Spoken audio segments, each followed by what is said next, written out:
This government meeting is brought to you by Eastworks and our local cable subscribers.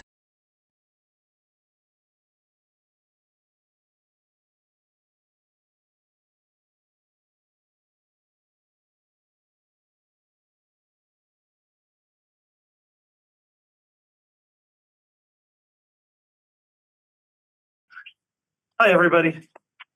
Welcome to the Easthampton City Council Finance Committee meeting for June 10th, 2026. It's 6:01 p.m. I'm sure that a lot of you are quite tired, but I think just to summarize kind of what the plan is for today, what we had talked about is the idea that just with the budget process, on Monday we talked about all the policy stuff that wasn't related to the budget. So today we're going to get counselors, including myself, are going to have an opportunity to propose any amendments that they would like to make to the budget as presented with the override. The reason why we're doing this tonight is because it's the soonest time that we could do it, where we know which of the two proposed budgets we should be, mayor's two proposed budgets we should be looking at. So we have a budget in front of us. We have the opportunity to make proposed edits to it. And then the reason why we're doing this now is because if we make some changes to it, then the city is going to have to make some changes on their side to make sure that it remains a balanced budget. What that could look like is potentially the auditor making some changes to some of the assumptions and the revenue side. I think there's a couple other ways that things could go, but the idea is that if we make any reductions here, the budget that we vote on to recommend to send forward to the full council has to be balanced. So making the amendments now gives the city a chance to adjust to make those adjustments, and then from there we can then on Monday, after the city has made those adjustments, we'll take a final vote on the rebalanced city budget to recommend it to the full council, and then it would go to the council for a vote on the 17th. If anything changes dramatically in that process, if for instance somebody decides on Monday that they actually don't like the budget for whatever reason, I don't think that's going to happen, but like if something like that happened, or if we get to the full council and there's a bunch of additional proposed cuts that the councilors that are not on here would be making, anything like that, then we will have to schedule a special meeting so that we can once again go back to the city side and rebalance that budget, and then have a final thing to move forward. So that makes sense? Okay, so what I'm going to do is I'm going to allow for public speak. And once we're done with public speak, I think that this whole process I've wanted to be really inclusive, but at this point we're going to be getting into deliberation. So once we're done with public speak, I think that we'll have mayor communication, and then that'll be it, and we're going to start deliberating. So we might specifically ask some department heads questions, but other than that, it's just going to be us talking. That if there's anyone who wants to make any specific proposals, amendments that we should consider, this would be the time to do so. And then once we're done with that, I think once we start deliberating, just out of respect for the department heads, what we'll probably do is I'm going to want to go through the committee and ask people about the departments that they are potentially going to want to consider amendments to. And if you're a department head and you're not one of those departments, we'll cut you loose at that point. I just wanted to have everyone here because we can't talk about this between ourselves. So I'm not 100% sure what people are going to propose, but that's my idea, is to get anyone out of here as soon as possible if we're not looking at changes to your budgets, but that's sort of the process as I see it. Is there anyone? Well, just out of respect, I see Michael's already raised his hand. So for public speak, Michael, do you want to go first? Sure. Thank you. So Michael Lynch, 1 Louise Avenue. I would like to propose an amendment to remove funding for flock safety cameras. There's $6,000 slated in the FY27 override budget to renew the city's subscription to flock safety cameras.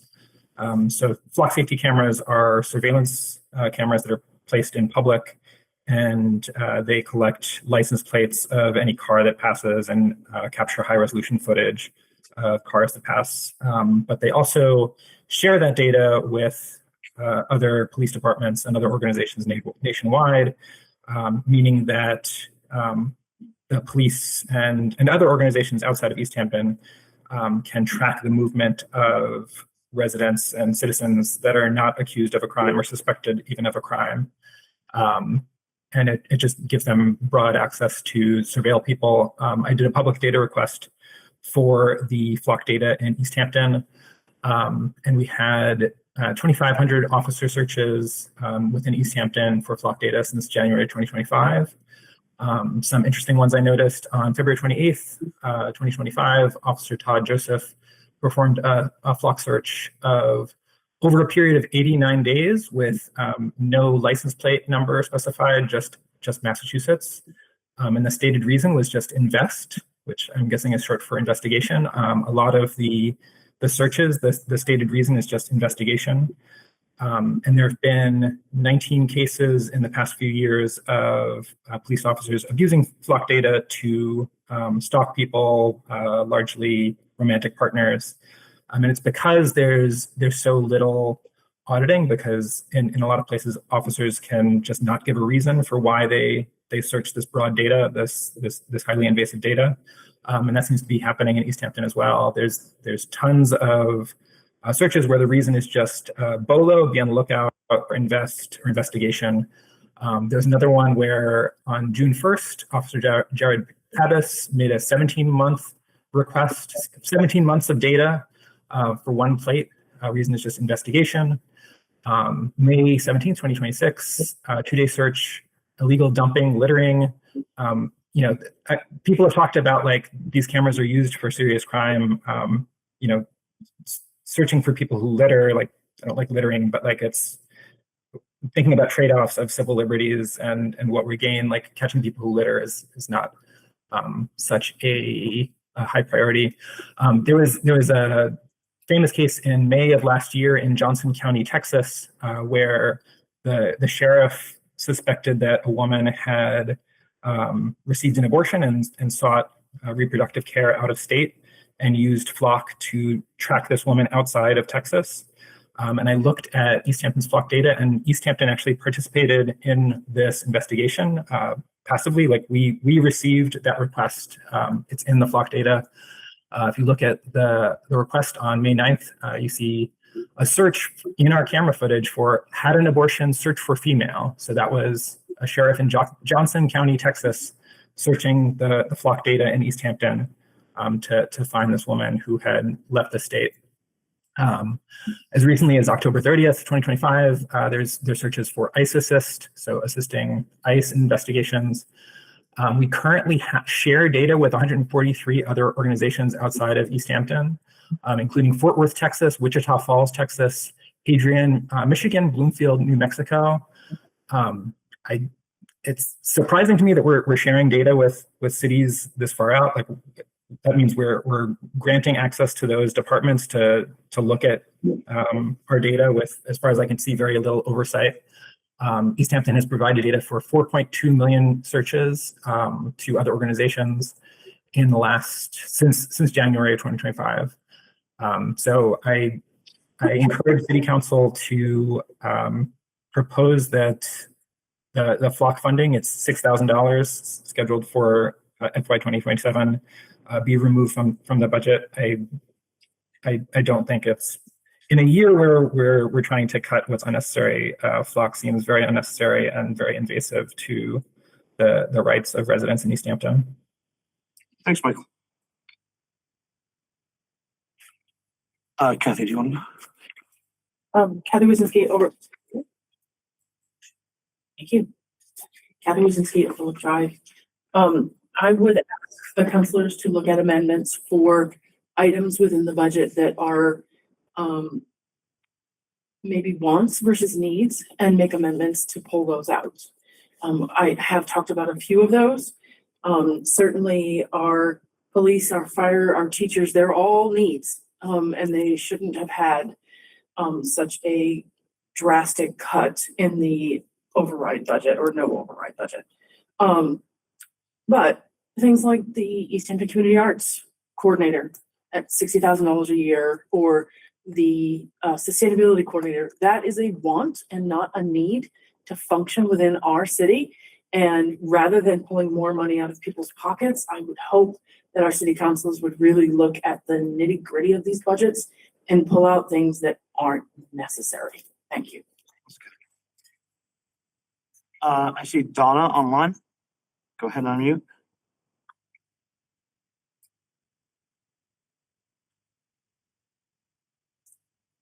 Donna, you're still muted. I'm Donna Brooks on Kimberly, and I wanted to second Michael's notion about flock. I think that when we're talking about so many people really having to tighten beyond what is in a comfort zone, to tighten, to spend so much money on something that has perhaps some deeply negative ramifications on society in general in the long run, is really, really not a good thing. And I know this is probably unpopular, but I'm curious because I'm new to Easthampton.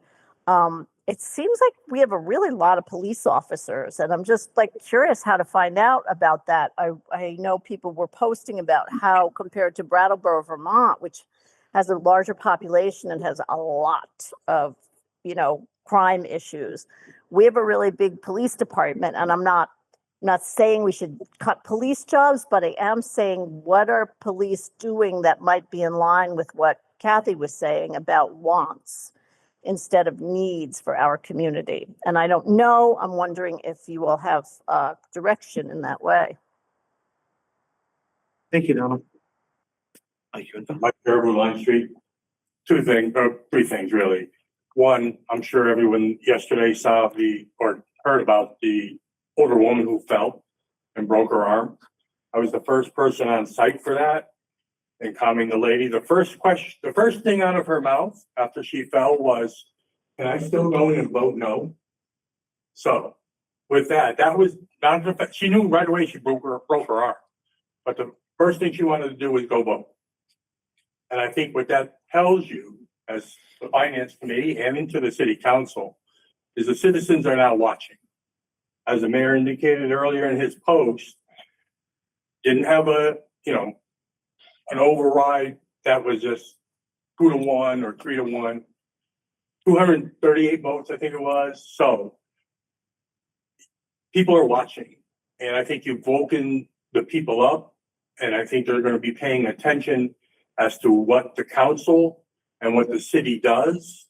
And I put out a thing today where I think that every no vote should be contacting their city council representative to make sure that they are in contact with them and to talk to them about the business of the city.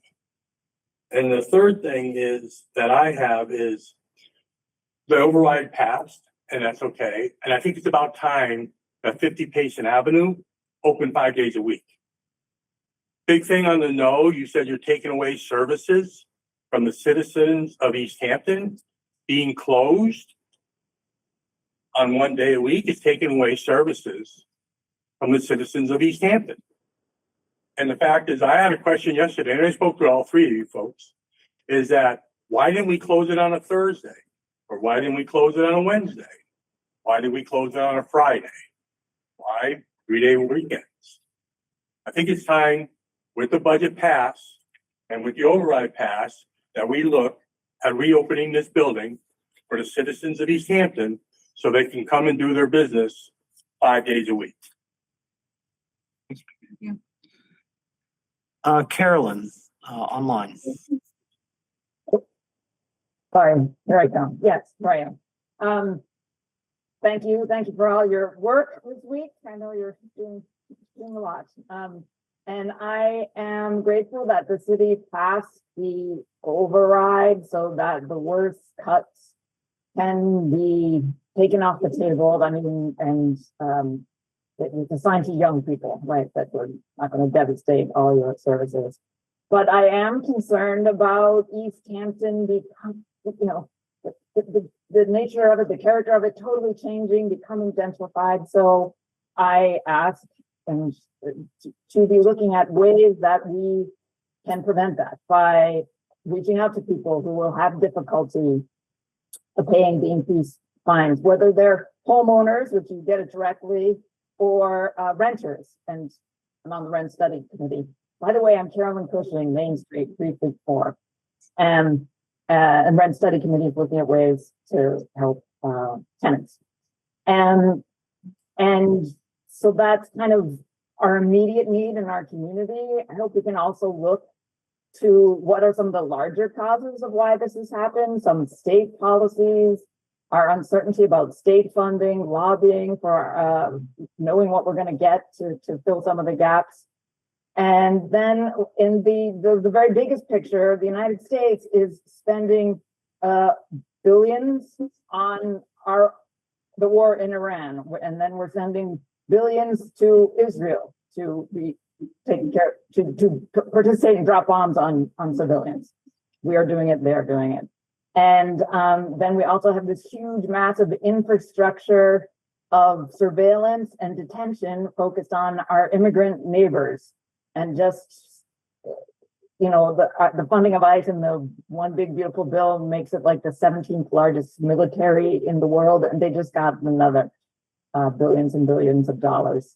And so some of those, root causes we need to be addressing, talking about, taking action on. And one part of that is removing ourselves from the surveillance system. I really appreciate all of Michael's research and naming things. That's a small savings.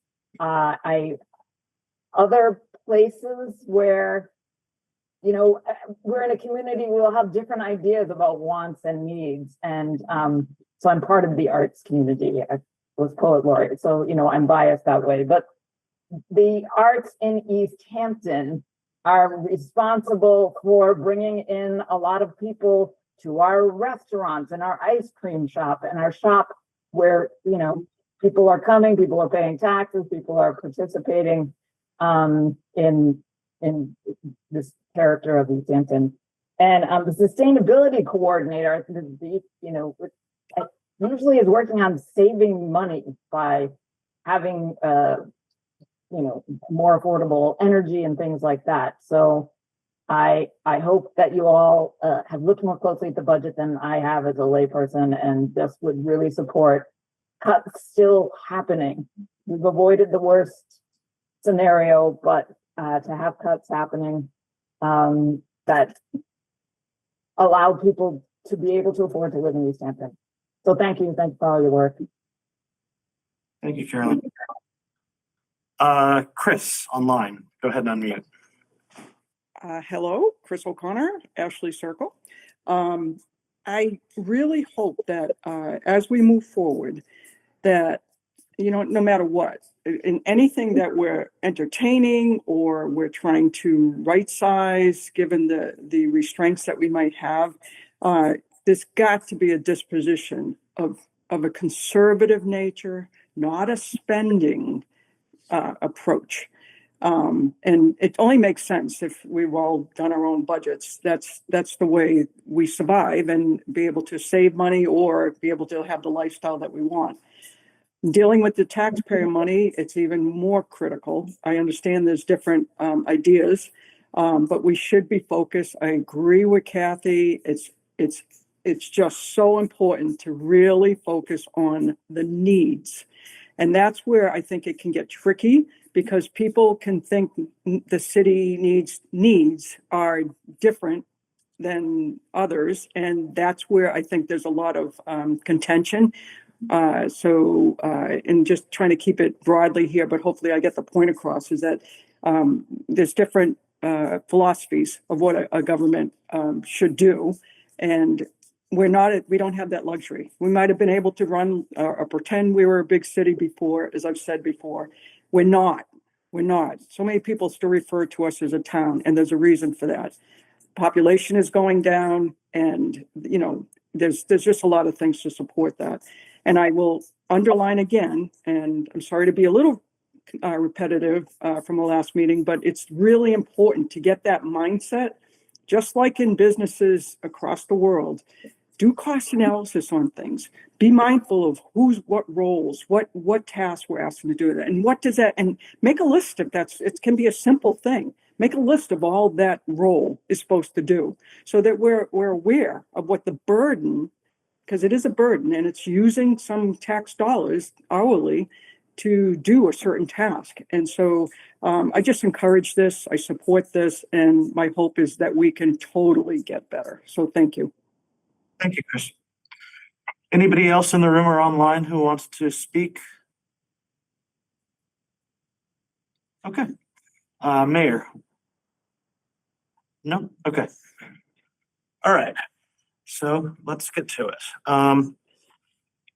Counselors, are there specific departments that you're going to want to discuss this evening? I mean, I have a proposal that's going to impact, I think, all of them. So, and that's Okay. related to education and travel. I think we should have a set amount for each department, and we should figure it out from there. Okay. Some of these are really expensive, like almost $6,000, and I just think that we can make a more equitable process for that.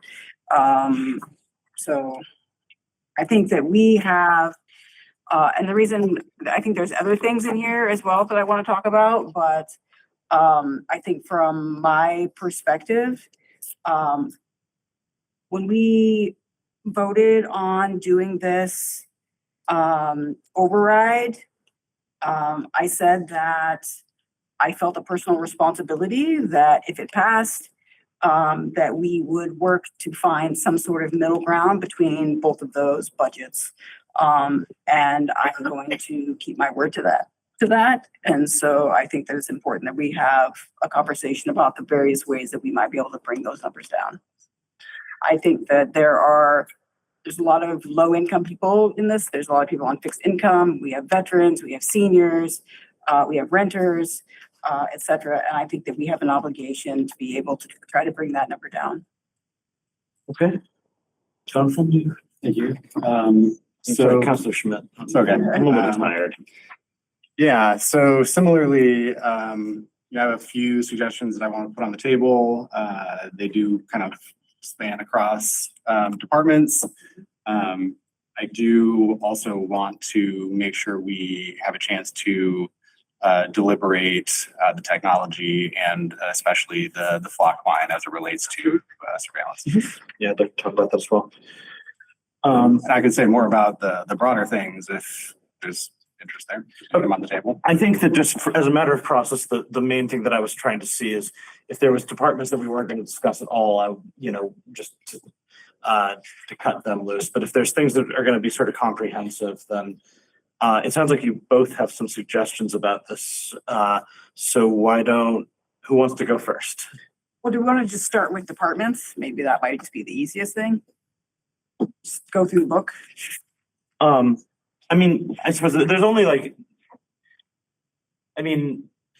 guess I'd kind of like to talk personally about the education thing first because it's kind of comprehensive. Yeah. And then once we figured that out, there's a few departments that I have specific questions for, but there's others that I kind of don't. Mm-hmm. Sure. So let's talk about that. Would either of you like to? It sounds like you both have some thoughts on how to approach this. Sure. Thanks. Yeah, so Obviously, this is something that came up during our hearings. I believe I made some comments at those times. There was a clear kind of discrepancy in the way that certain, different departments were sort of approaching training and education, which was, totally their prerogative in that moment. But I think as we look at kind of reining in as much as we can this year, again, really just looking at this year's budget, not even thinking about next year yet. I think that there is value to honing in on what is absolutely necessary for people to remain accredited or certified, in their positions, and the training that they need to do to function in their role. And I would be interested in essentially making cuts to each line for any education or training or travel that goes above what is absolutely necessary. Of course, with the caveat, I certainly support, continued professional development of our staff, but would, I guess the ask would be that if there's anything above and beyond this year, that that's something that they would seek to pay for. So the city budget. Okay. Yeah, agreed. I was thinking $500 for travel and $500 for education and training as a starting point. But I'm open to other conversations of that.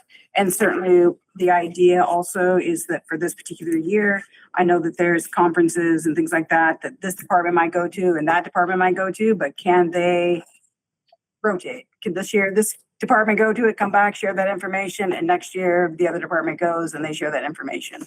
I just think that we are in kind of a tight budget situation, and we need to be able to kind of figure this out. So I guess just my one thought, I think that broadly I am seeing the same thing that you're seeing, where it does just seem like there's some discrepancies there. I think that where I'm curious is that, like, when we're talking about like a flat amount per department, I guess the one place where I'm a little curious is, like, some departments are different sizes. So, like, I think obviously like a bigger department, and would be different, and also different departments have different accreditation requirements. So, one of the departments within general government, which is 2 people, and they have to do one thing is one thing, and like obviously like fire and police, where every one of those employees is having to get a certain amount of training. Sure. Like, I don't think 500 is going to cut it there. Right. So I think for general government. In general government. Right. And then we could talk, we maybe have some questions for fire and police about some of their particular trainings, but I think for general government, and let's say hypothetically, this year, there's a financial hardship for an employee, and they come and have a conversation with the mayor, and they have a conversation with city council, and then we might put a small appropriation forward, but because I don't want anyone to be put out, but I think it's a means of trying to rein in some of the spending. I think that's the starting point for me. Okay. I think the other thing that I just want to, like, I think this is an important conversation to have. I want to make sure that we figure out a way that this, just because, at least the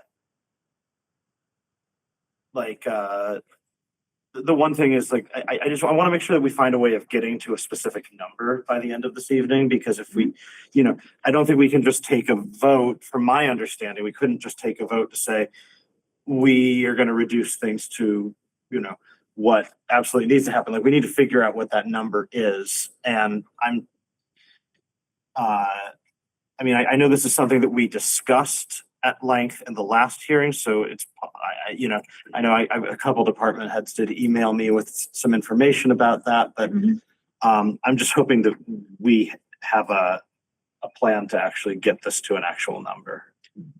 So, wondering how you propose we should approach that.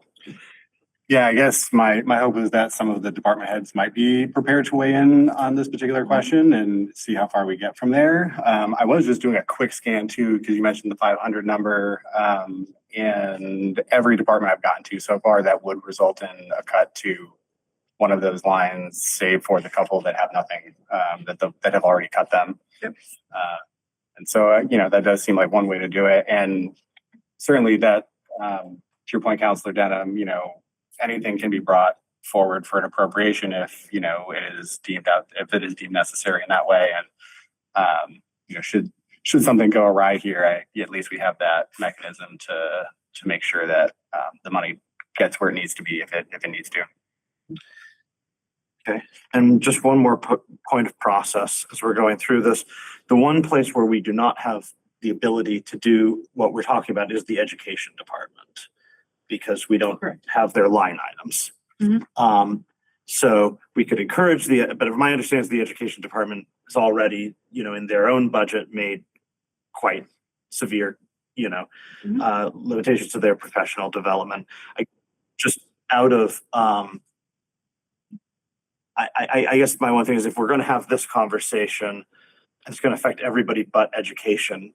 Do we feel comfortable saying that the superintendent just are we going to be making are we talking about making any overall changes to the overall funding amount for education? Because I wasn't planning on it, because I think there's already been over a $900,000 cut to their budget. So I don't feel comfortable taking any more. That's my position as well. Families. Yeah, I think that's reasonable. I wonder if the superintendent might have any words to offer on kind of their thinking about this particular category of spending going through their budget process. So it's sort of in alignment with what other departments are doing. We cut all sort of major travel line items. Coaching and professional development was all cut by a minimum of 20% in each of our line items. So we had mentioned some of that work at our budget hearing, right? Like my NISTIP coaching, new superintendent induction program, conferences to MAFC were cut from the budget, and we're still making some of those changes before we do the final budget presentation, but we are in alignment with all other departments in making sure that we are adhering to wants first needs. And if it is something that is for educator license, there's a little bit different process for teachers, right? There's money set aside contractually for those educators, and it's for continuing education credits and master's degree program. It's part of the EEA contract. We cannot adjust that. But relative to the number of educators, that number is fairly small.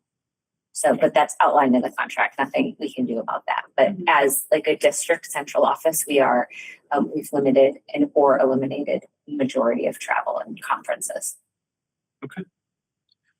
In that case, councilors, do we feel comfortable cutting the superintendent loose for the evening if we're not going to have any more specific questions for the education department?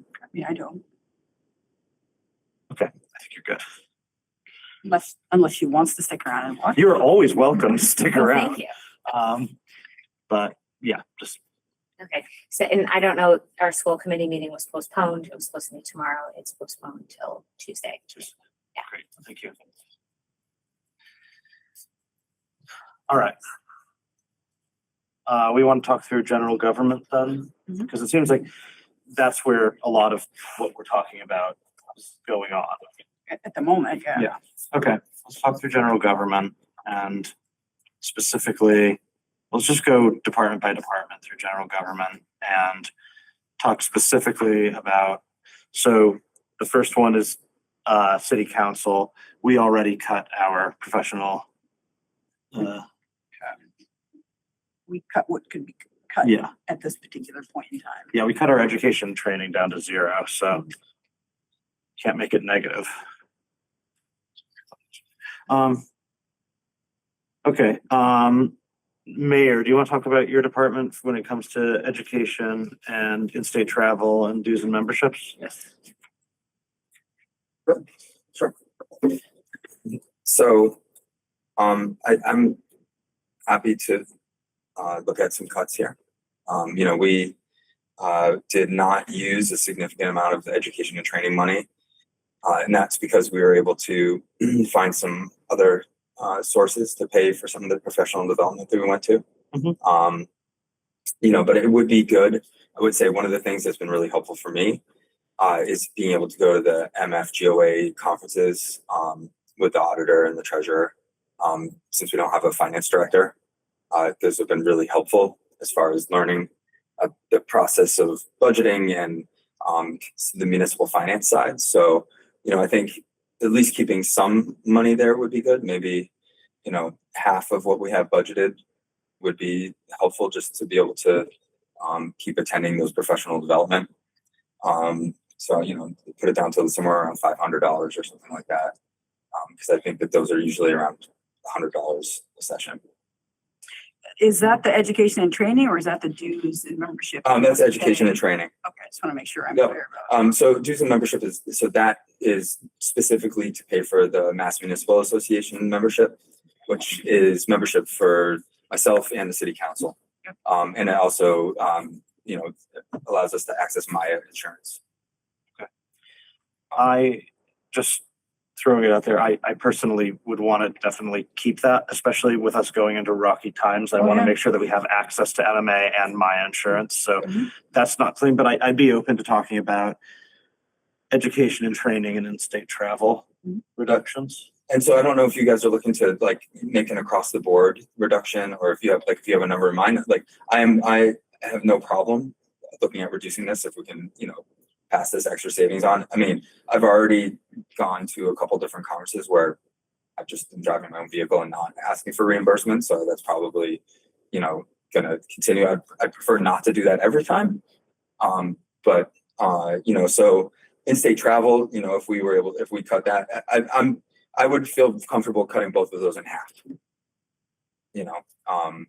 And that way it would give me just a little bit of wiggle room so I can go to different events. For example, one of the things that is really helpful is every month we have a mayor's meeting, and a different mayor around the state hosts it, and it's professional development. So we have different secretaries that come in.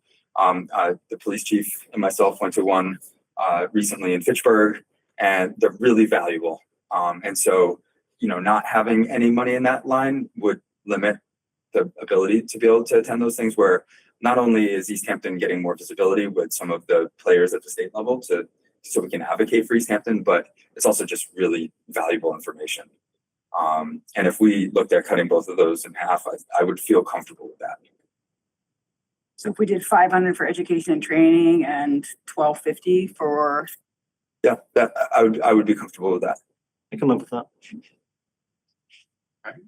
All right. Make a motion for that? Sure.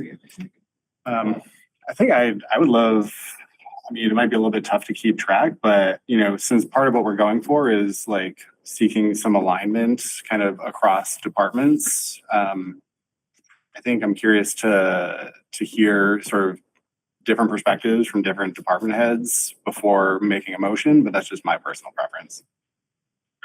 Okay, yeah, I'd be fine making, I hear what you're saying, and I'm also slightly worried about us losing track of everything. So I think my slight preference is to just do this. And if we decide, our philosophy on this is broadly shifted by the end, we could go back and amend our initial motion. So that's just my thought. I don't know where you are. Yeah, I agree. I think I would. Okay. I would entertain a motion to reduce the education and training line item in the mayor's budget to $500 and the in-state travel to $1,250. So moved. Second. Motion second. All in favor? Aye. Aye. Okay. Next up is city attorney. We don't have any education or travel, and this is item substantially lower than it historically has been. So okay, let's move on. Licensing has already been cut to $0 for in-state travel. The education training is $100. I don't feel comfortable with the $1,500 stipend. To be perfectly honest, One, that happens during the day. Two, during the workday. Two, there are 11 meetings during the year. And it's 11 because November doesn't have a meeting. Meetings typically last an hour or they last 20 to 30 minutes. Traditionally, they've lasted that. So if we're going for an hour, that basically amounts to $136 an hour for that particular individual. And that just seems,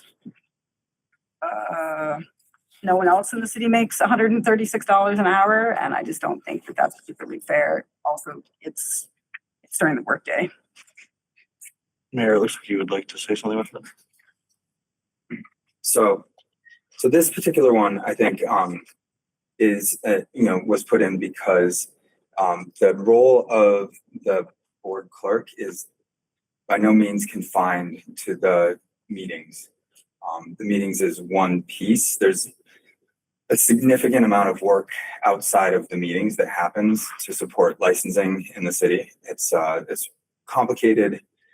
There's a lot of constituent services with different businesses reaching out, making changes. I've just been kind of, as I have seen this play out, as we didn't have somebody for a while, and we actually had to hire kind of an interim person from in-house to do it just for a few months or just for a couple months. And the stipend that we paid just for the 2 months was $800. And that was still a lot of work for that person. So I think that this is a pretty minimal amount of money considering the workload that does come along with this position. And so I would advocate to keep it because it is a modest ask for a significant amount of extra work. Councilors, any thoughts? Again, I don't feel comfortable, but I'm one person. Yeah, I mean, I think to Councilor Dunham's point, you're hearing that it's extra work that's being done, but also that work is being done during the course of a workday, and thus, it's not like the work is not being like they're getting paid for that time spent on that work is the idea there. And so I don't think I would be in support of removing the stipend entirely. I think if you're going to take on extra work that is not within the realm of one's job description, that it does make sense that some money would come along with that, but I would certainly be open to further discussion around potential reduction there. I think it looks like Kevin wants to say something, but just before that, I think that one thing that I just want to make sure that when we're talking about this particular position, this is a position who is working a substantial amount of longer hours than what officially they're being paid for. And I think that probably this is contributing to that. And so that is one thing that I just want to, when we say, oh, that this is being done during the day, okay, but that means that person is then working sometimes quite a bit later than they should be, which is, I don't feel amazing about for other reasons, but I do think that we just need to be honest with ourselves about what that actually means. And so that's where I guess I'm a little bit hesitant to remove it, but there's three of us. So, Evan, you want to say something? I would just like to quickly say that it's not in any job description right now, so it's not in the compensation equation for the work being done currently. If that makes sense. Yes, thank you. Just one other thing that occurred to me. So the previous person that was the assistant to the mayor, I believe that this was when this was factored in to the compensation because it is a lot of extra work, I believe. Mm-hmm. Yes. I'm getting a nod that that's correct from the HR director. Okay. Mm-hmm. I think my preference is to keep it, but if somebody wants to make a motion, Did you have a number in mind? Or you were thinking altogether? I mean, I'm happy to reduce it. But I'm also, I mean, if people are gonna lean towards keeping it, then obviously it can be kept as well, but I was leaning towards 1,000. But yeah, it's up to what you all also think. You said there was 11 meetings. There's 11 meetings. Some of them, they usually typically last an hour, and some of the ones that I watched, they sometimes last between 20 and 30 minutes. And so I think there's pulling the applications and presenting that to the board, and taking notes. But that's the gist of what I'm understanding. I'll just say, for whatever it's worth, that one of the other hats that I do wear is that I'm on the board of an organization that holds a liquor license, and just us alone, it's not a trivial amount of work that that we ask of the licensing clerk each year to help support us with a lot of complicated paperwork and with liaising with a state government agency that's notoriously prickly and difficult to deal with. And so that's just if you guys want to, this is a tough, I won't, I get what you're saying. I'm just saying, I'm probably a no on this one, but if you guys want to take a vote, I respect that. But I would someone else will have to make that motion. Sure. I would feel more comfortable tying it to an amount for a number of meetings. So instead of 1,000, if it's 11 meetings, and then the corresponding work, $1,100, $100 per meeting, would make sense to me. I think also, part of the conversation that we're having here is broader in terms of, perhaps a realignment of when that work is getting done. Mm-hmm. I just think that one thing that I just want to say is that having been to a lot of these meetings, it seems to me like most of the labor that occurs in them happens up front in terms of going back and forth with applicants, making sure the correct information is there, and then preparing the packet for that information. And then, I think that when you're seeing those actual meetings, what you're honestly seeing is really the tip of the iceberg. So, if you want to tie it to some other thing in terms of level of labor, I think that that's fine. But I think that the meetings themselves, it's when the organization that I'm on the board of went for a liquor license, it was probably 20, 30 hours of going back and forth and back and forth and back and forth of, oh, here's this information, and oh wait, that's not actually what they're looking for. They want it formatted this way, and blah blah. And then we go into a meeting, and the meeting is basically okay, all looks good. Let's but that was just this. It's a tiny fraction of the actual administrative labor that goes into making this all happen. So if you want to make reductions, that's your prerogative, but I also just think that tying it to the meetings themselves, I think actually maybe doesn't do a proper job of explaining or of representing the actual labor that's involved there. I think that those meetings are short in general because a lot of work is done ahead of time, is my perspective from being on the other side of it. If everyone else is as big of a pain in the butt as we are, then it's got to be a lot of work. Let me just clarify. Thank you. Totally get that. When I say tying it to, a meeting, I guess what I'm recognizing is, each meeting is going to have work that goes into preparing for that meeting. And so I'm not, meaning to say that it's an amount that's just for that particular amount of time. I see it as, that amount covers that preparatory work as well, and the hours that would go into that.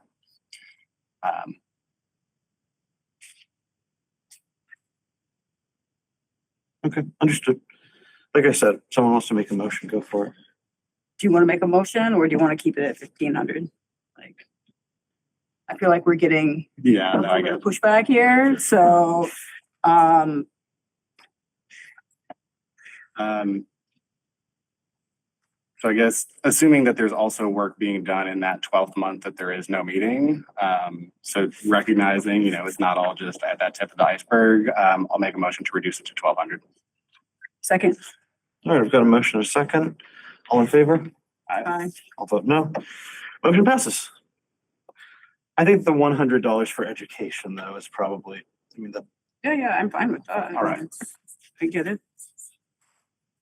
let's keep moving then. All right, assessor.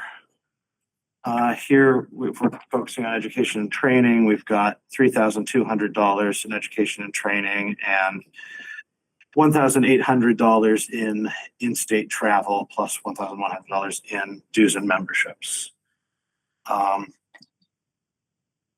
Martha, would you be willing to talk through some of like how much of this is required for, you know, accreditation or like what's legally required and what's not? Yeah, so it's 28 credits every 2 years with the use path that we have to take along with appraisers. It's easily done. It's just there's so many courses because what a lot of people don't realize is the assessing field is varied. There is education on battery storage, how to assess, I think data centers is going to be a big one coming up. Solar pilots, assessors are supposed to be involved in the implementing, drafting of solar pilots, income and expense forms. So, you know, every department has the requirements and varied trainings. The problem is that they put out the trainings about a month and a half before, so I could have gone through, you're using the 500. And then a seminar comes up on solar fields. Because there's been so many changes with solar that the assessing field in Mass General Law is trying to catch up, like having agricultural land. It used to be you could not have a solar field and have agricultural land. Well, then they found, well, yeah, you can. Because if you have raised solar fields, panels, then you can have grazing underneath. So it's more, it's just so varied and it changes every year. So, I mean, obviously I understand I can't attend everything and you will do what you need to do and I will take what I need to have as a member of this city employee. But that's just the gist of what is offered. Exemptions is a huge one. We just attended that, Christine and I, because we both are speaking to taxpayers. And today we've had maybe 10 people call either with looking for exemptions or wanting to know what their assessed value is, wanting to know what the increase will be. So the more knowledge we can pass on, the better off we can be. Okay. Councilors, questions? Thank you. Thank you for that information. I guess, you know, tying us back to this theme of it's sort of, I hear that the lines are blurred a little between wants versus needs because, you know, it might not be critical to licensure, but it's critical to you doing your job. Yeah, that's the thing. I mean, 28 credits is pretty, I can get that in 2 years. And the use PAP, which is the ethics training that we all have to take, we only have to take a 7-hour. The 15 is to get your accreditation. Yeah, so it's really hard. I mean, I can do it, but if there's something that comes up, I would probably pay for it myself. But that's what I would have to do. Okay. Are all of these in person or are they online or? They primarily are in person, and if they are offered in Zoom, you still have to pay for it.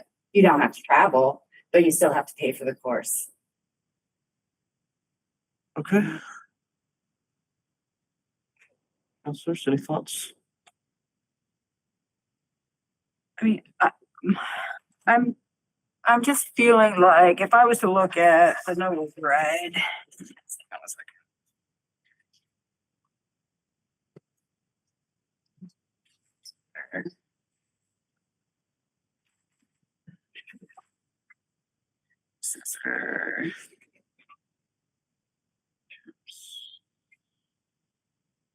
That is educational training Oh, down it's with to one override, sorry, thousand. yeah.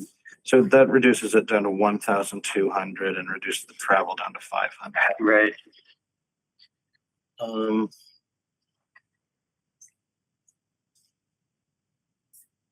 Would we want to talk about maybe going, like, if the mayor's office was cut in half, we could do something and it'd be somewhere in between the no override and the override scenario? Yeah. How does that feel to you, Councilor Smith? What is let me just, I'm also flipping between two here now. Just give me a second to get there.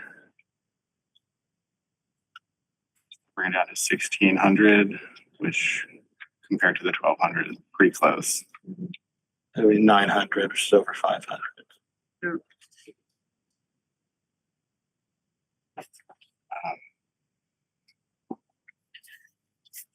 I guess, my kind of gut feeling is, coming into this, what I was looking for was kind of reining back to what is necessary, what is strictly necessary, and then either asking folks, to at least for this year, kind of, pick up the tab on some of the extra things that they would like to do, or, to come back to city council for other extenuating circumstances. And so I think in some way I'm looking at the without the override as representative of that.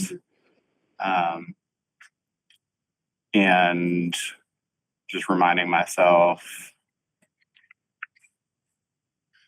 the mayor's department without override here was unchanged. So it wouldn't have been a point of comparison there. For my part, I think I would be comfortable essentially moving forward with the without the override amount, for the reasons that I've outlined. And again, being open to future conversations about necessary costs, if and when they come up.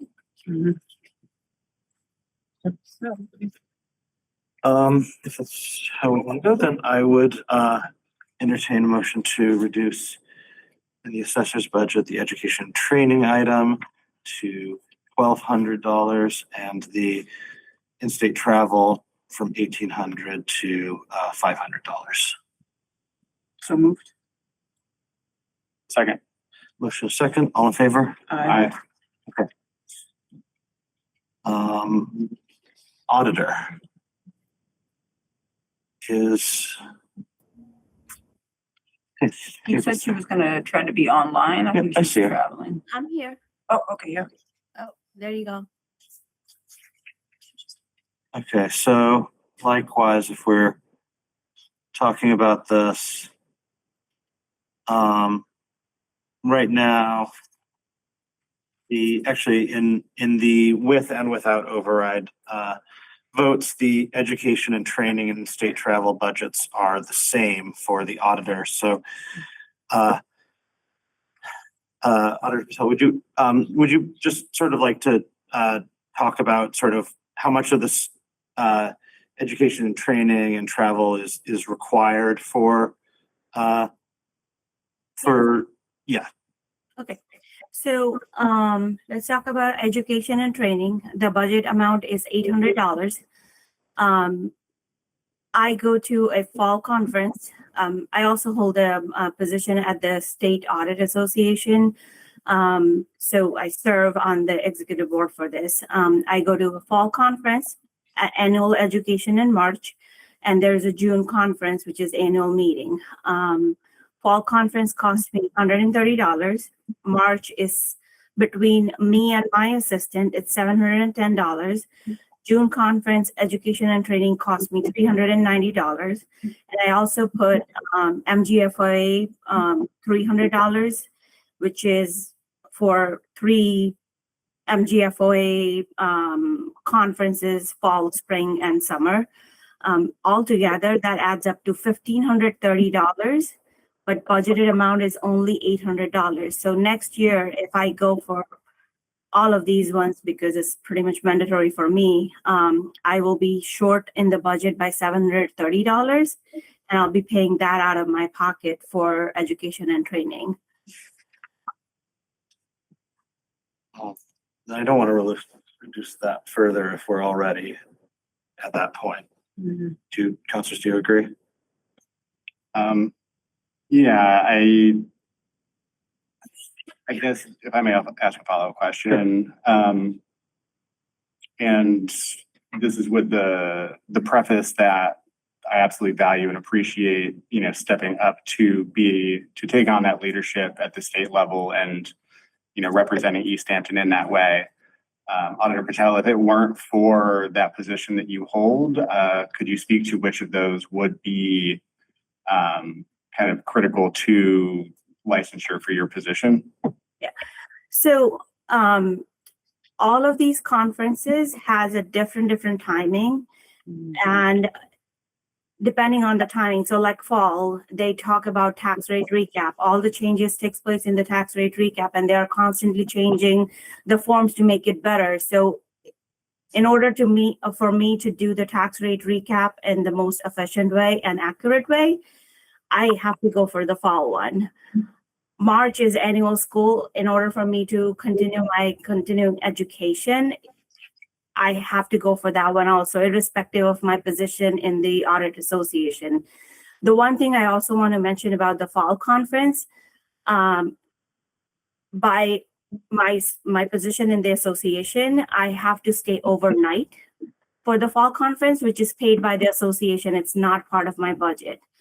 The annual meeting, just like I just came back from annual meeting today, and today we had all the DOR people presenting, and they were talking about end of the year and what are the changes coming for this end of the year, and every year it's different. So it's unfortunately, whether it's my role in the association or not, these are kind of required to do a smoother work and make sure that keeping up with the DOR, DLS regulations.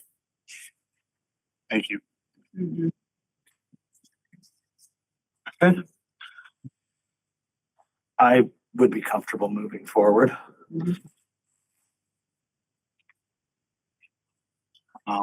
Got treasurer and central purchasing.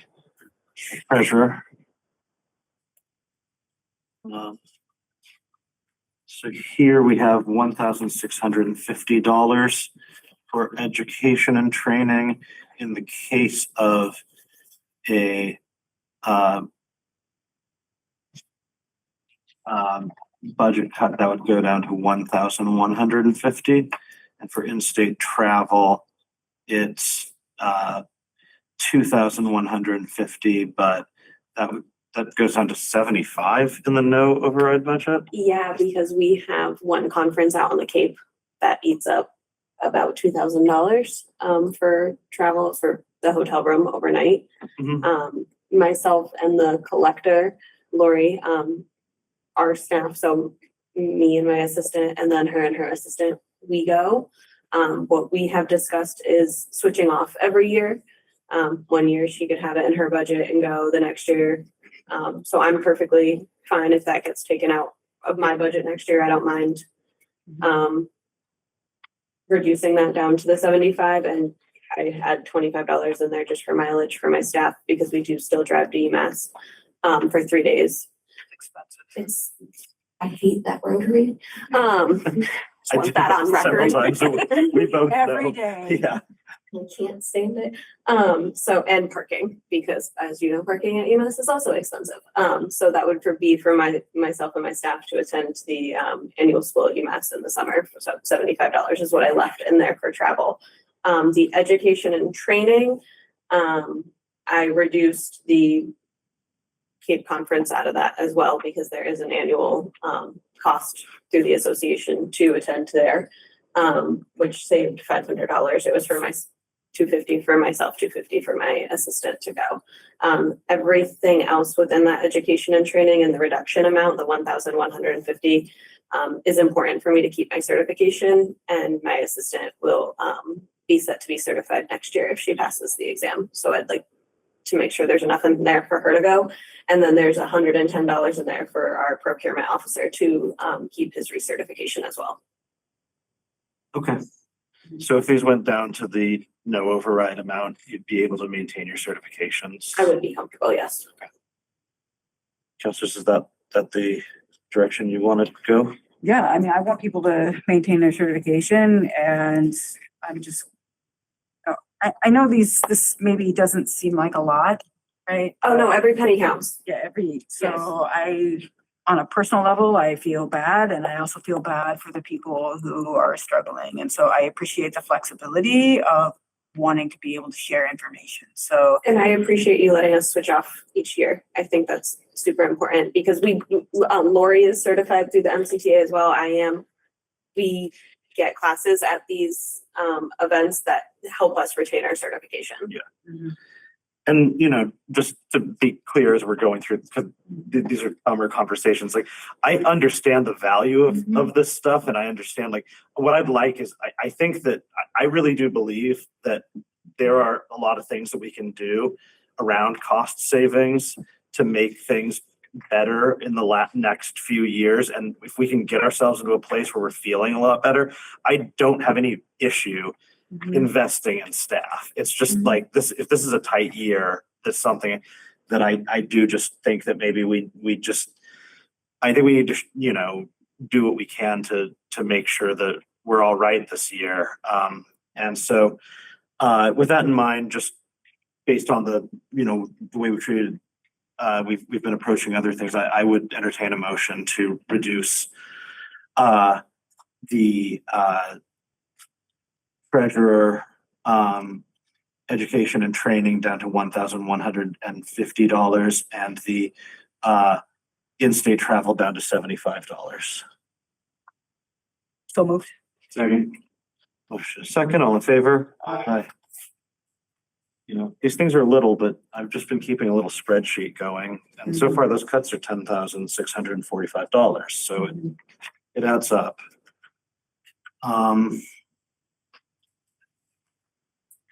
Central purchasing that's a whole different thing.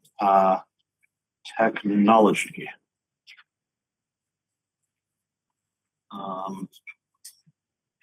So for technology, under the override budget, we have $500 for education and training and $1,000 for travel.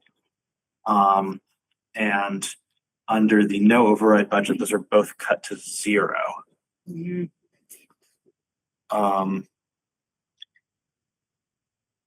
Dr. Camhart, you're online? Yes, I am. Hi, thanks for joining us.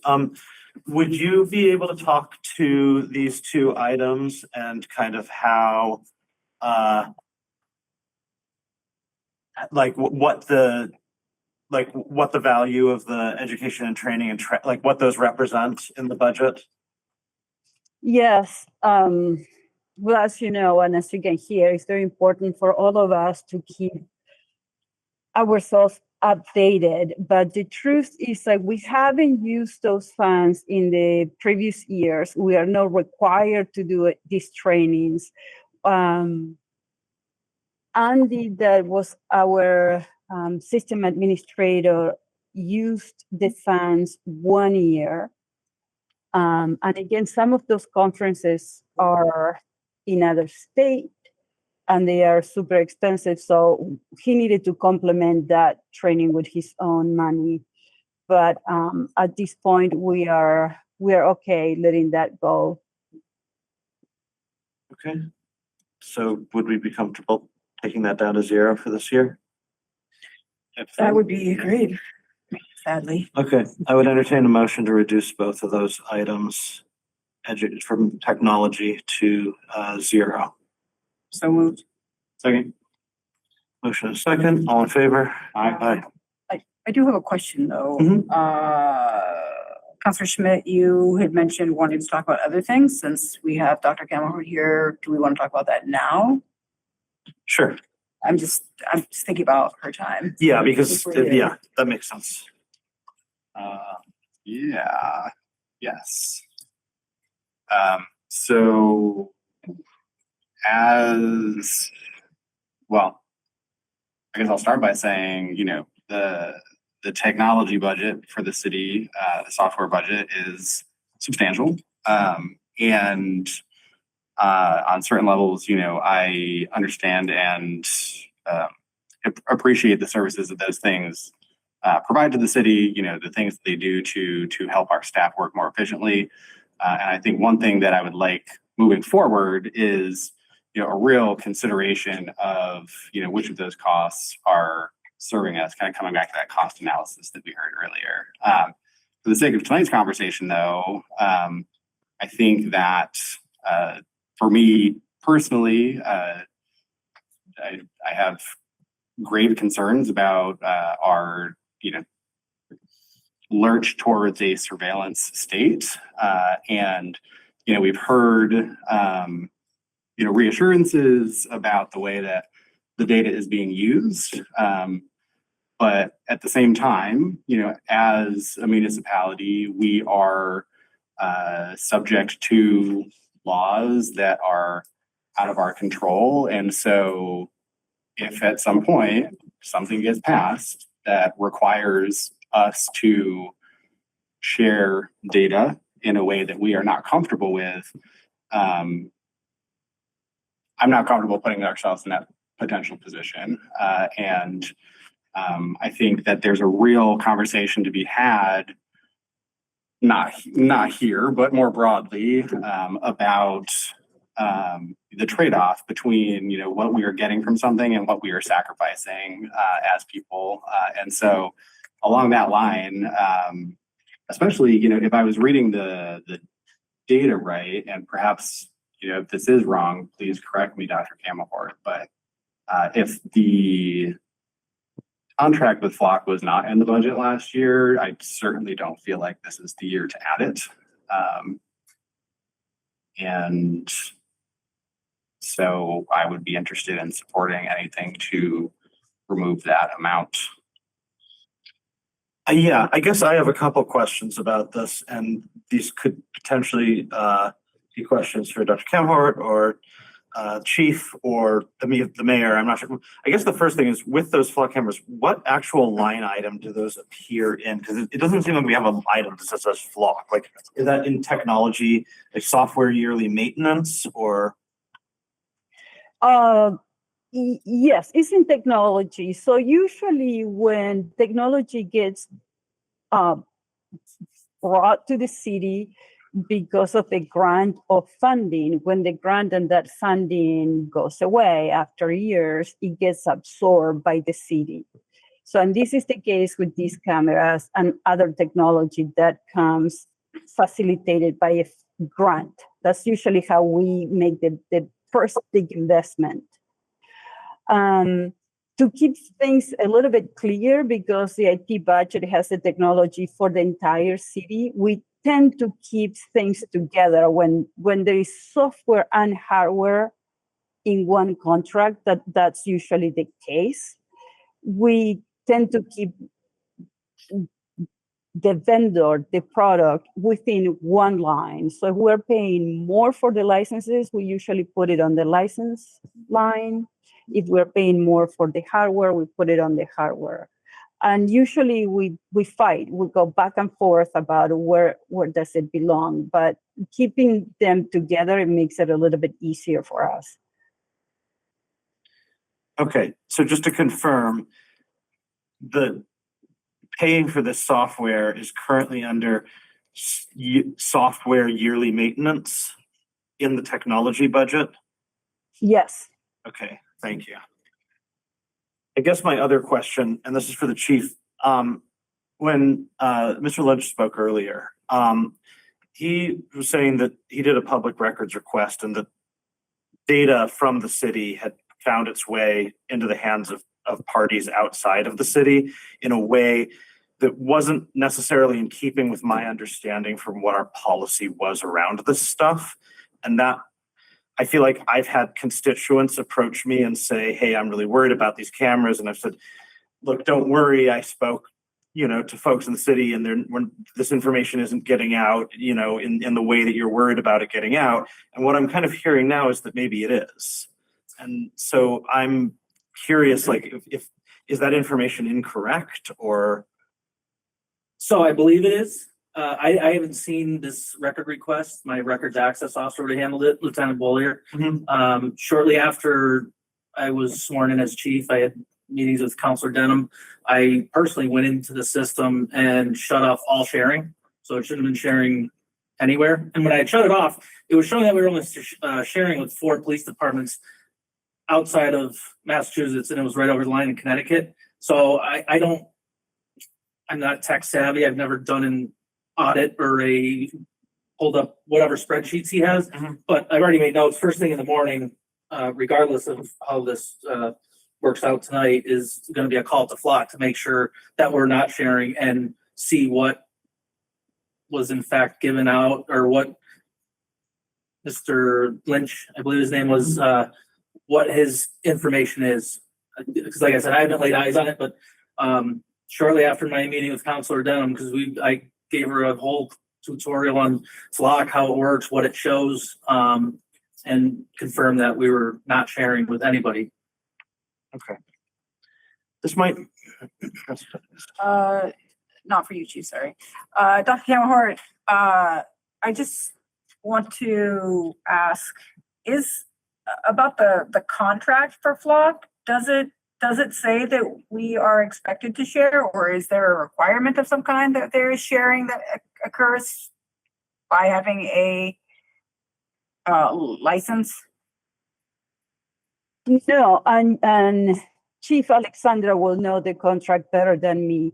We have the capacity to share, but we're not required to share, if I have that correctly.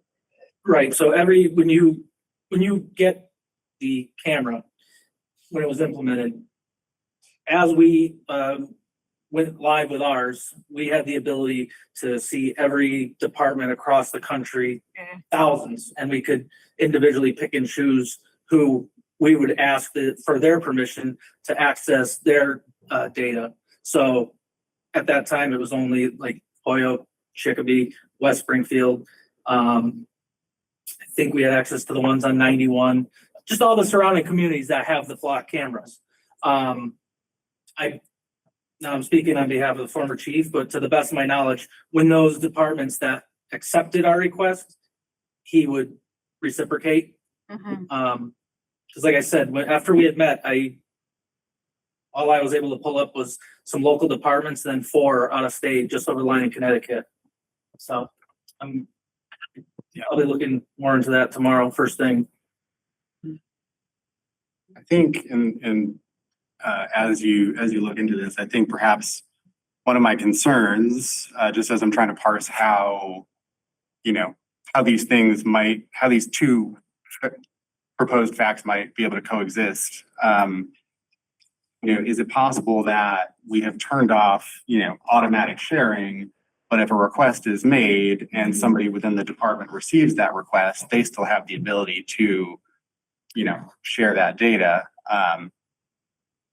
I don't believe, perhaps with the best of intentions. But. Yeah, no. So, well, first of all, the amount of requests that were mentioned, it's just astronomical, like 4.2 million. I'm confused with all the numbers that came out for starters. But no, so it's either active for sharing or it's not.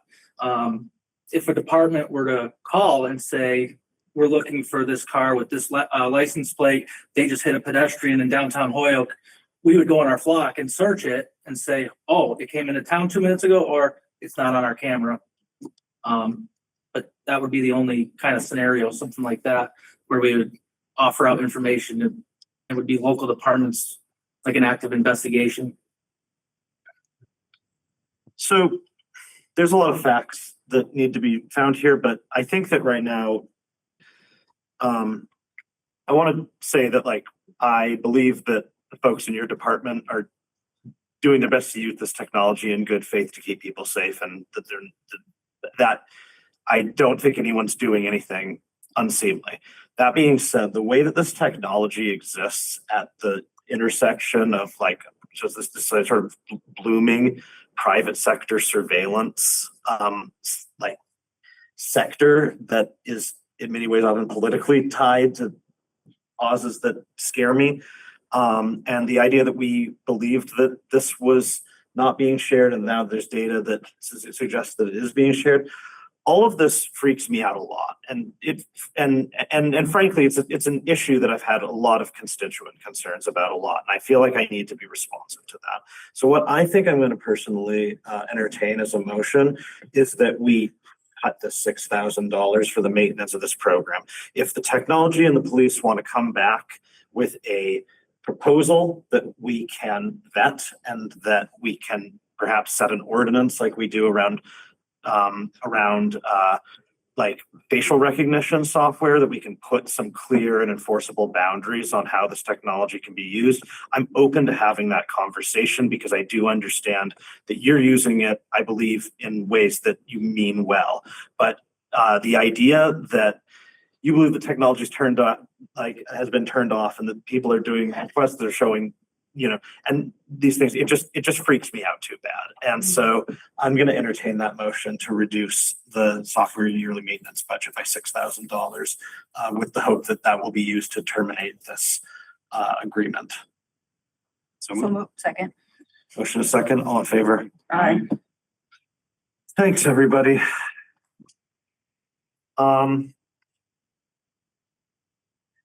Anything else we want? We already talked about the rest of the stuff with technology. Yeah, we keep moving? Or is there any other questions for Dr. Camcourt? Okay. All right, collector. I believe that with the. Oh, actually, I did have a conversation or a question actually about that. Sorry, I apologize. So we have an assistant salary. But that assistant is now, has left the city. So is the city now still in a hiring freeze? Non-essential. For non-essential? So like we are hiring like the wastewater treatment plant supervisor position. That position is very essential to the functions of the city. Sure. So is this person essential or not essential? Which position? The assistant to the technology? Oh, I guess it's a question for. we have a discussion about that tomorrow with the mayor and the department head. Okay, so I'm just trying to understand where that salary is gonna. I suppose if that number comes down, if they determine that position is not essential, the mayor could update that budget when they're doing the revenue. Yep. So I'm just trying to understand. No, it's a good question. Thank you. Would you like me to speak more on that a little bit? I think I get it. Okay. Yeah. Thank you. Though. All right. Sorry about that. So like Brooke said, our certifications are alike because we're part of the same association, the Collector Treasurer Association. And we did agree to alternate with the annual conference. So since she reduced hers for FY27, if mine could stay the same, but with the education and training, I can trim some off of that. Because the assistant tax collector, she will not be able to attend this year's schooling, but it is very important for her to attend the UMass school, as she is new to the position. So it's all those are very important classes. Okay. So the UMass school, is that what's represented in our no override budget, the 505? Yes, that is one person attending. Okay, and is that what you're thinking of, like what you're envisioning here? Yes. So if we kept the in-state travel the same, but cut the education down to the 505, that would be sufficient? Yes. Councilors, questions? Quick question to that, just noting, the significant drop in in-state travel between the two and recalling the treasurer's mention of, the Cape Cod conference, its impact on that. So if I'm understanding correctly, you're stating that going to that conference on the Cape is still, critical to what you're asking for to be able to accomplish training this year, and cutting out that significant travel cost would not be ideal for your situation. Does that make sense? Sorry. Yeah, because it's very important to be able to attend either UMass school or the annual Cape conference. So if my assistant is going to the annual school, or I need to attend the annual school, I would have to do a deeper dive into it, but since she cut out the in-state travel in hers and we agreed to alternate, I would really like to keep that in the in-state travel. That's acceptable to me that we would just alternate, yearly until we're in a better position. So we'd keep that in-state travel, and then next year that would go down and the treasurers would go up. So, and we would be reducing the education from 1505.18 to 505.18. Because that was with 2 people attending, and there would only be one. And there's other meetings, like a spring meeting and a fall meeting, that you have to pay registration fees to go to. So at least keeping the 505 would allow one of us to attend some educational training. I would entertain a motion to reduce the education and training item in the collections budget to 505.18. So moved. Second. Motion second, all in favor? Aye. Aye. Okay, thank you. Human resources.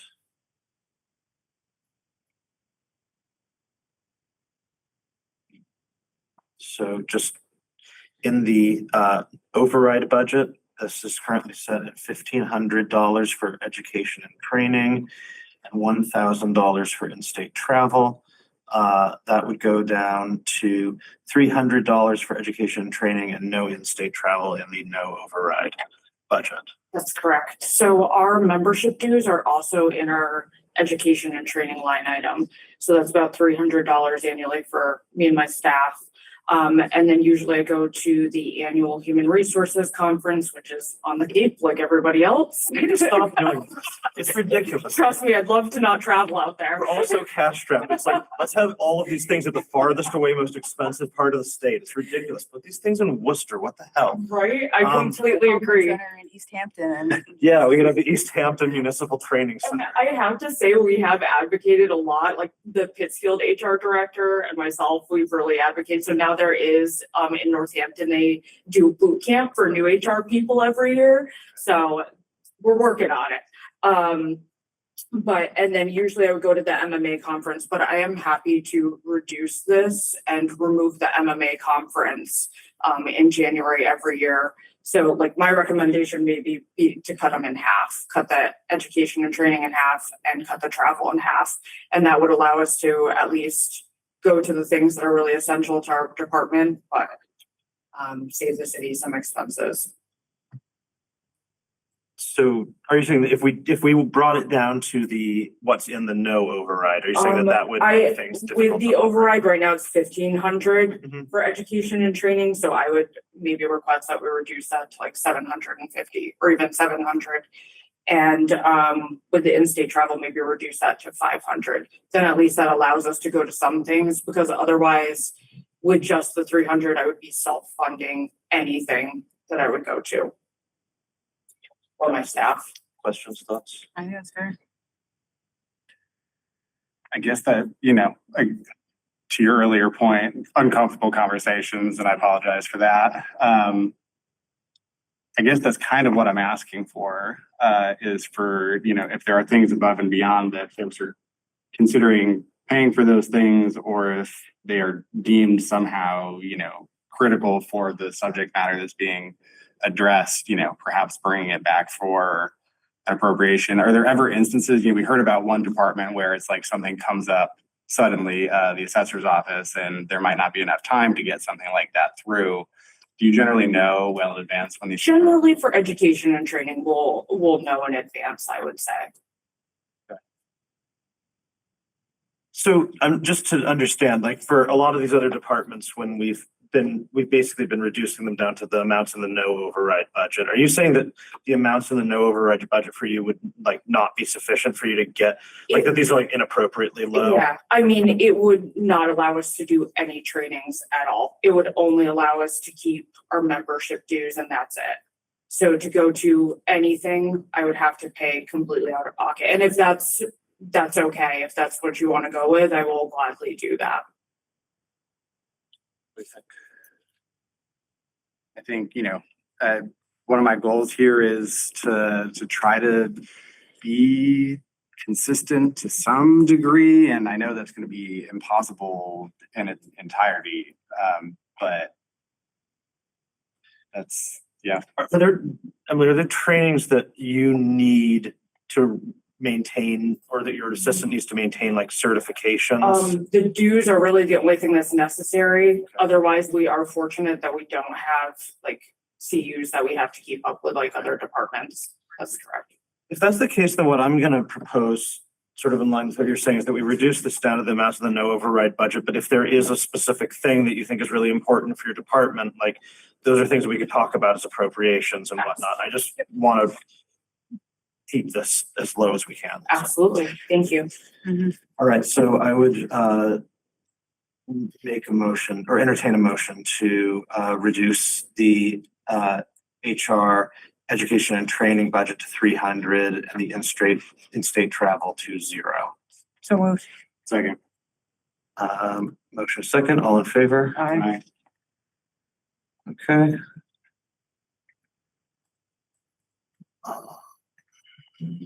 Okay.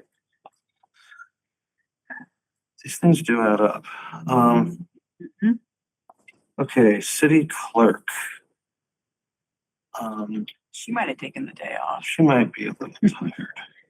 I think she may have already cut those. She already lines. cut everything down to 0 Yeah. in the thing, so there's nothing to talk about. Oh, boy. Yeah, it made sense for us to schedule this today because it's the first day that we know what budget we're doing, but it is a little sadistic to the city clerk to be like, hey, do you want to go in and talk about your budget after that? Is it 0 in both though? It appears to be 0 in both. Okay, sorry, I see it. Okay, and so it's not in elections, so I think we can skip to planning.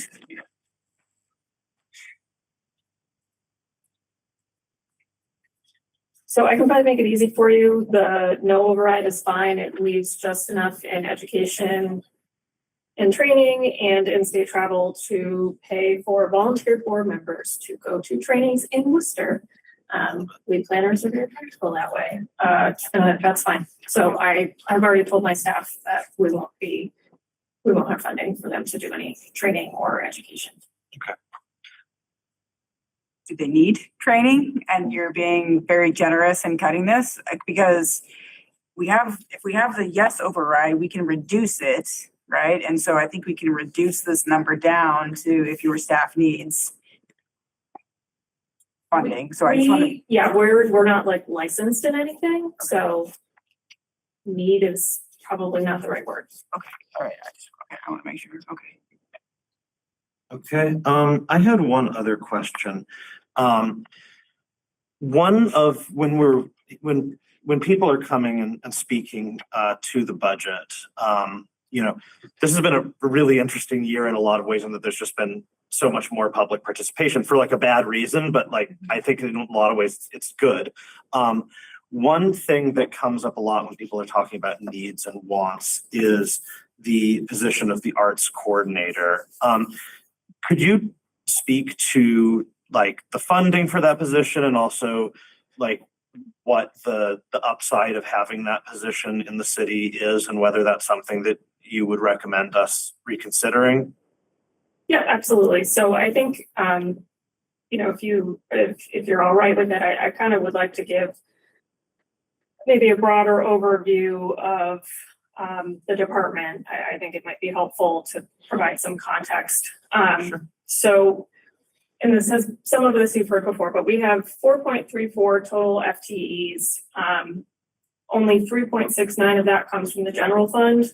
0.3 is from CPA and 0.35 comes from grant funding. The revenues we bring in are both direct and indirect. For grants, we've received $15.86 million in grants since 2020. The vast majority of that was for infrastructure.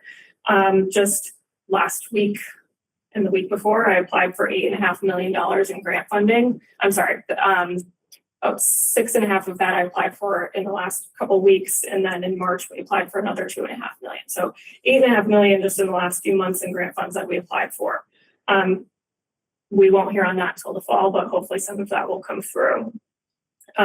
Permitting fees, the planning board just approved revising those permitting fees to substantially increase them.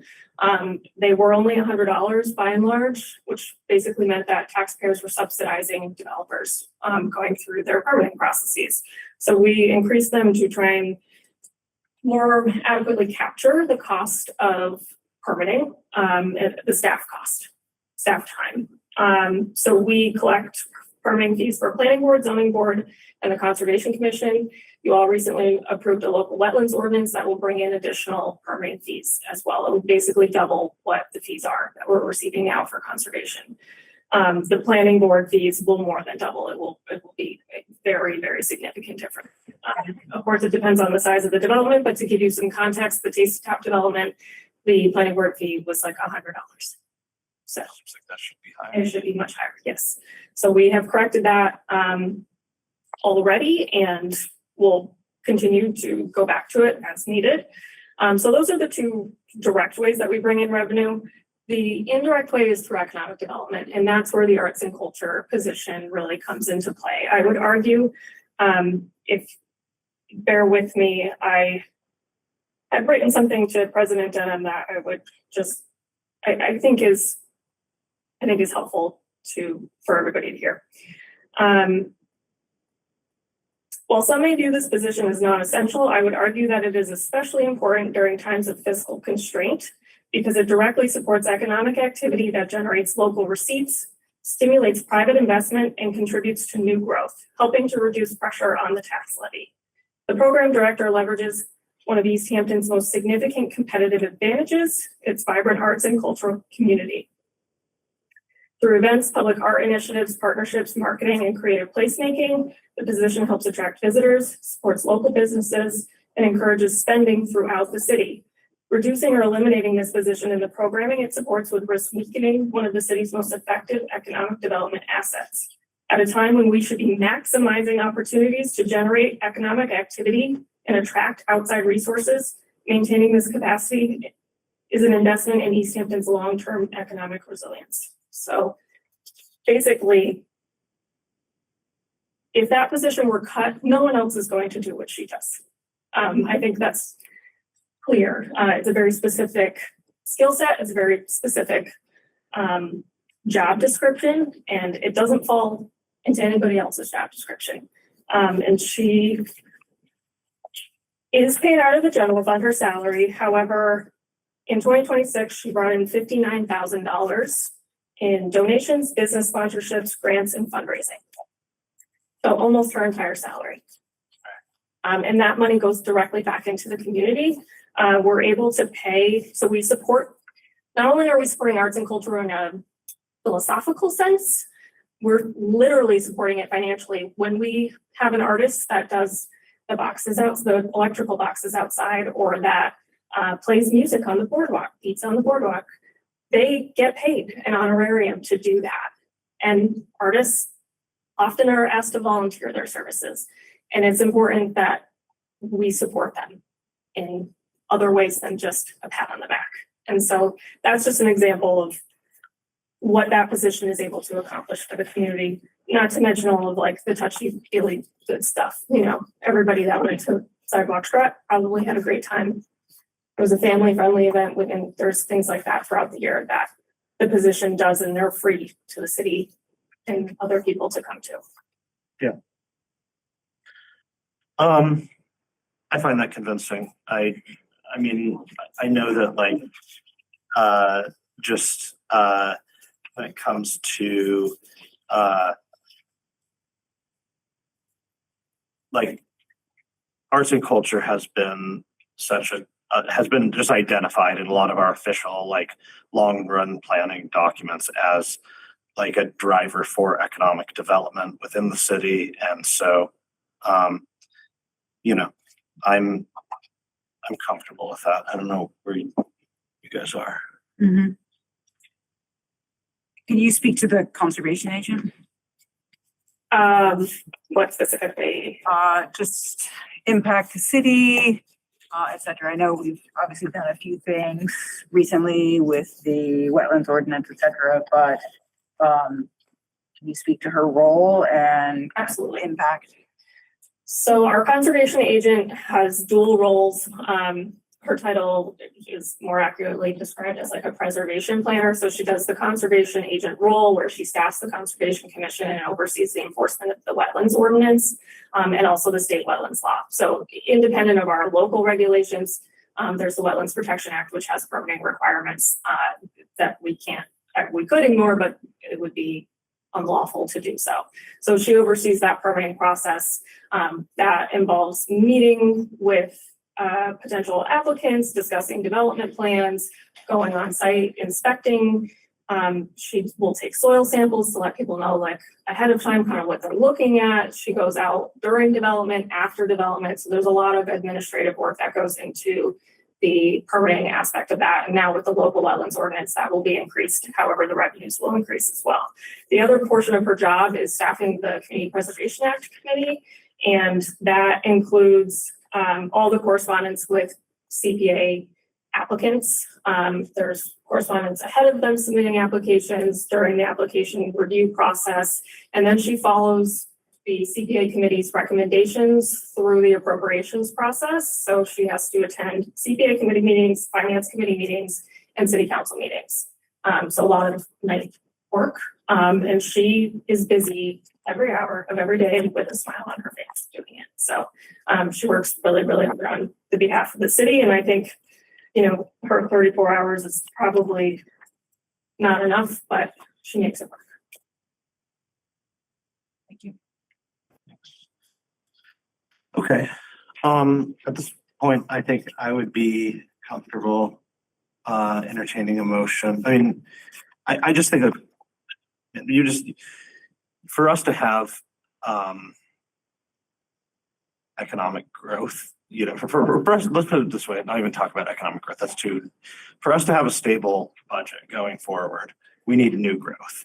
You cannot have new growth without a functioning conservation department or a functioning conservation commission, and that commission needs to be supported by a professional, or it's going to be like, I mean, I think that there's potentially some times where we've seen, if anything, that we haven't been adequately. So like, certainly I'm not interested in, but I would entertain a motion to reduce the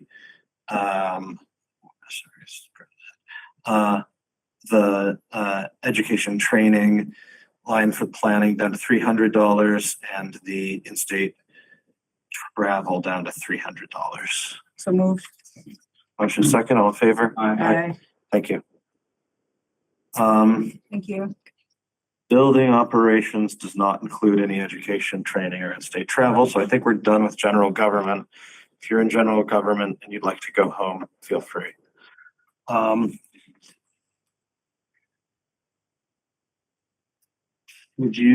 Councilors, would you like to talk about education and training within the police department? Yeah, that'd be helpful. I think there's differing numbers here, so I think it's just good for the public to understand details. So just a brief rundown. So our ask for actually all of our expenses, but including the education and training line is the exact same from last fiscal year that was approved. That money is honestly, we could spare some money. I think our ask in the no override budget was 15,000. The cost for training and education for the police department in 2020 was the police reform bill, which created the police officers standards and training commission, and with that is strict minimums on hours you have to complete in all aspects policing. So luckily, we're able to use the municipal police training committee's ACADIS program, and what it is it's the standard set by the post commission for all classroom related training. That's mandatory minimum. If you don't complete it by the end of the training, your certification suspended. With that, my policy with our department is, so it's about 40 hours, but it's broken up into different areas of training.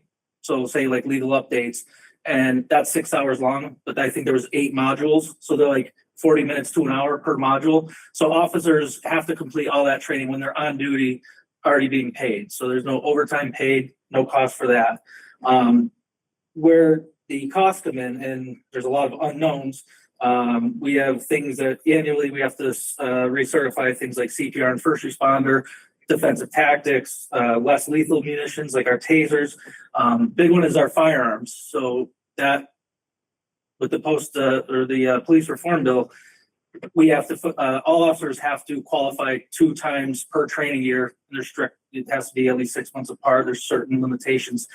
So with that, we're actually currently in negotiations with the Springfield, it's actually the city of Springfield's firing range that is run by the police department. That cost is looking to go up a lot, and we're probably going to have to look for somewhere else to do our annual training. So there's some unknowns, but with all the required trainings, we could live within the $15,000 budget. The reason I respectfully request the full amount that we asked for is that's always something we ask for more. Our job is ever changing, ever evolving. We have a lot of officers that are involved in a lot of different specialized things. And when I say specialized, it's not like this, SWAT teams and, stuff like that. We have a lot of training that we send our officers to for things like crisis intervention, elderly affairs, which is usually like dementia and Alzheimer's related, seniors wandering, dealing with recognizing like a sundowner's case, fraud investigations, which we deal with fraud almost on a daily basis. Emergency vehicle operations, very important. Actually saves the city money on our insurance bill by sending officers to that class. So that's my request. If it's cut to 15, just all the specialized training will be cut basically to nothing, and we'll be able to do our mandatory minimum training to be in compliance with the mass law. Yeah. Okay. I'll just say, councilors, do you have questions? Comment more than a question. Thank you for all that information. And, appreciate, as I've already said, the desire to stay up to date in your field. I can only speak for myself, but I would, as I've said already, if something is deemed within your department as, critical to your service, that I think, I would certainly be receptive to hearing about that. But for the sake of this conversation, I think, bringing it down to the minimum is kind of my goal here. And with the idea that, next year, once this plays out a little bit, we can have another conversation about all of this. Can I ask you about a different line item? Yes. So you have for public safety supplies, 13,000, and you have public safety supplies in the no override at 3,000. Can you just share with me, is that help me to understand the necessity of that line? Because I hear you talking about the education piece, and I want people to be up to date and trained. I think there's a lot of things going on in the community, so I recognize the need for that. And so I'm wondering if there's a trade-off, right? If there's something that we can find from another line item that would allow you to keep that training. But so that's just a pretty big difference there. And I'm wondering kind of need versus, whatever. So I'm just trying to understand that a little bit more. Sure. So the idea with going down to 3,000, that was just basically for the bare necessities for if something goes wrong, for different equipment that we would need to buy or replace. That happens all the time, almost on a weekly basis. The reason we were gonna be able to cut it so low, is I had actually made a proposal for the mayor, because we're in a spending freeze currently. So out of that line, our ammunition for, along with the training, there's a minimum amount of rounds of ammunition you have to fire. So there's a war in Iran right now, so ammunition prices are ticking higher. So my request was in the spending freeze to use the money I have left in my budget this year, which is right around 3,000 or 4,000, have enough ammunition to be able to complete our training next year, and then have just the 3,000 available for just the bare necessities if something was to break or go wrong, just no new purchases. Does that feel reasonable to you? It would have been tight, but I wasn't gonna lose a third officer to a layoff. So I went through this many long hours and cut places where it was gonna be very tight, and but I couldn't risk losing a third member of my department. Here's what I'm thinking. If you two would like to make cuts to the education, I completely understand that and think it's consistent with what we're doing. I personally have a hard time with it. And I think the reason for it is that I've been here since before COVID, before, George Floyd and all of that stuff happened. Sure. And I know how much pressure, rightfully so, in my opinion, this community and the city council has put on the police to stay modern, stay current to all the pressures of a rapidly changing world, and to be up to date and to just be able to handle new and evolving situations. And to me, we're talking about $4,000 difference. The idea of making that cut to the very training that's supposed to be keeping people current on that stuff feels to me like us not holding up our side of the deal on that. And so I just personally don't feel like I understand the circumstances. I think that you could make those cuts in good faith, but that's just going to be a no for me. But when it comes to the supplies, do you think we could maybe go halfway between if we went, so rather than 13,000 and then 3,000, what do we talk, 8,000? I think I don't know, I haven't gotten a response yet from there, and I don't want to put them on the spot or anything, but if we were to be able to use our current allocated funds from FY26, the ammo is the big one. And 3 months from now, it could be double. We don't know. Yeah. If we're able to do that, definitely I can make it happen. And I just want to make one more point, if I may, real quick. Sure. Just with the education and training line. So this started since I took over, but this training, they're not if somebody comes to me and wants to go snake bite survival class, they're not going. This is for things that we use on a daily basis that are key to Easthampton. Yeah, no, I understand. Okay, with that in mind, I would, well, actually, Mayor, do you have any thoughts on, because we were just talking about a proposal and that could potentially help with this, with one of these items? I'm happy to consider lifting the spending freeze to allow that purchase. Thank you. In that case, I would entertain a motion to reduce the public safety supplies from 13,000 to 8,000. So much. Second. Second, all in favor? Aye.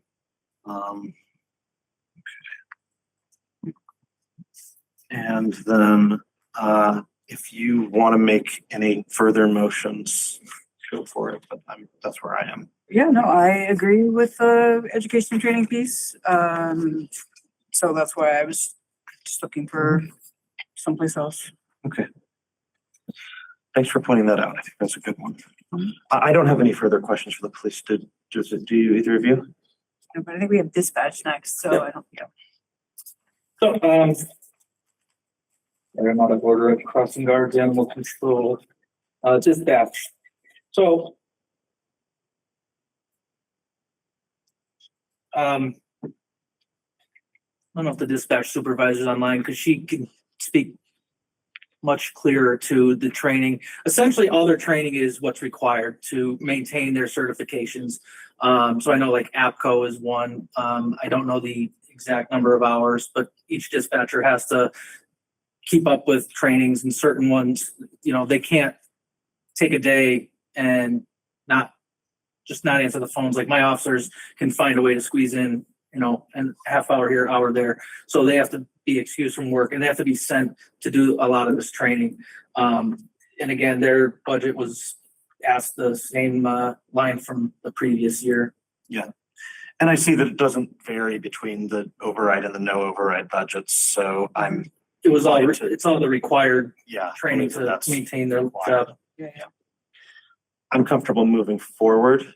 Yeah, I think that's emergency training, crisis training, so I think that's a necessity. Yes, I definitely don't want to make any cuts that are going to cause something Mhm. worse, to be expensive and bad. So, but, okay, Chief, I think we're done. Thank you. Thank you. Chief Norris, do you want to come up and talk about education training and the fire budget? I see that that's another one where in-state travel is a little higher, but the training budget is the same between the override and the no override budgets. You like me to talk about the education and training line item? Sure. Perfect. Thank you. So what we did this year, we put together our budget booklet, and in that budget booklet has each line item, and there's an explanation of what that line item is used for. And then based on the proposed cuts, what will be cut.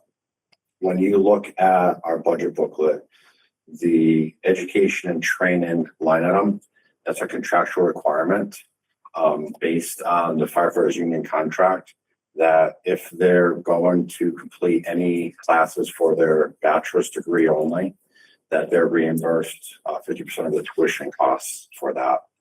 So when you look at the override, no override, that's why there was no change in that line item. Contractual. Because it was contractual. Okay. And that's why there's no difference in that. Okay. Did that make sense? Yes. Yep. Councilors, do you have any other questions related to the fire budget?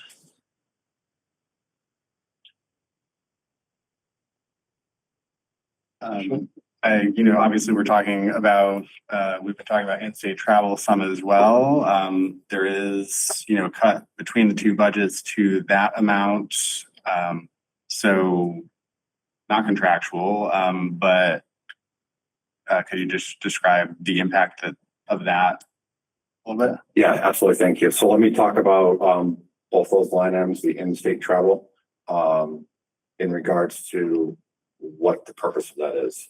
When you look at that line item, that's used for the annual Fire Chiefs Conference. That is in Worcester, not Cape Cod. That's the annual Fire Chiefs Conference for attendance for the deputy chief and myself. And then the remaining amount of that is usually used for tolls for the turnpikes.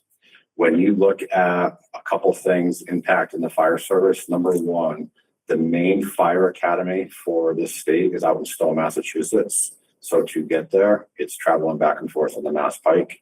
The other main campus is in Bridgewater, and the other one is closer in Springfield.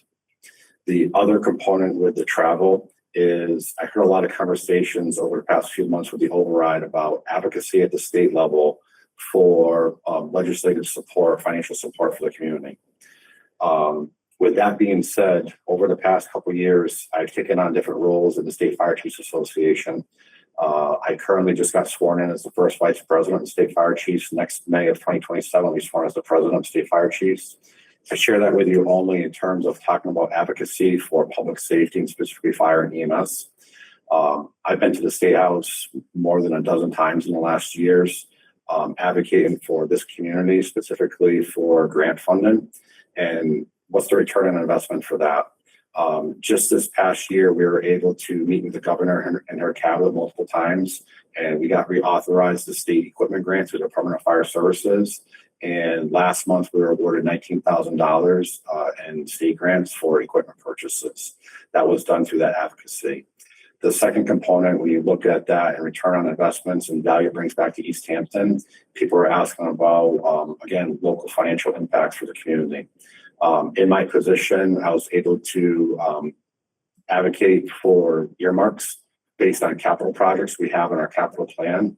And right now we have support going through on both the House and Senate side for 2 capital projects for the fire department, both at $50,000 each, that are in conference committee, and move favorably through that. So in terms of the return on investment and the travel, those are just 2 examples that within the last year are going to potentially bring back $119,000 directly to Easthampton. Thank you. Councilors, some thoughts, questions? Can I ask the HR director a question though?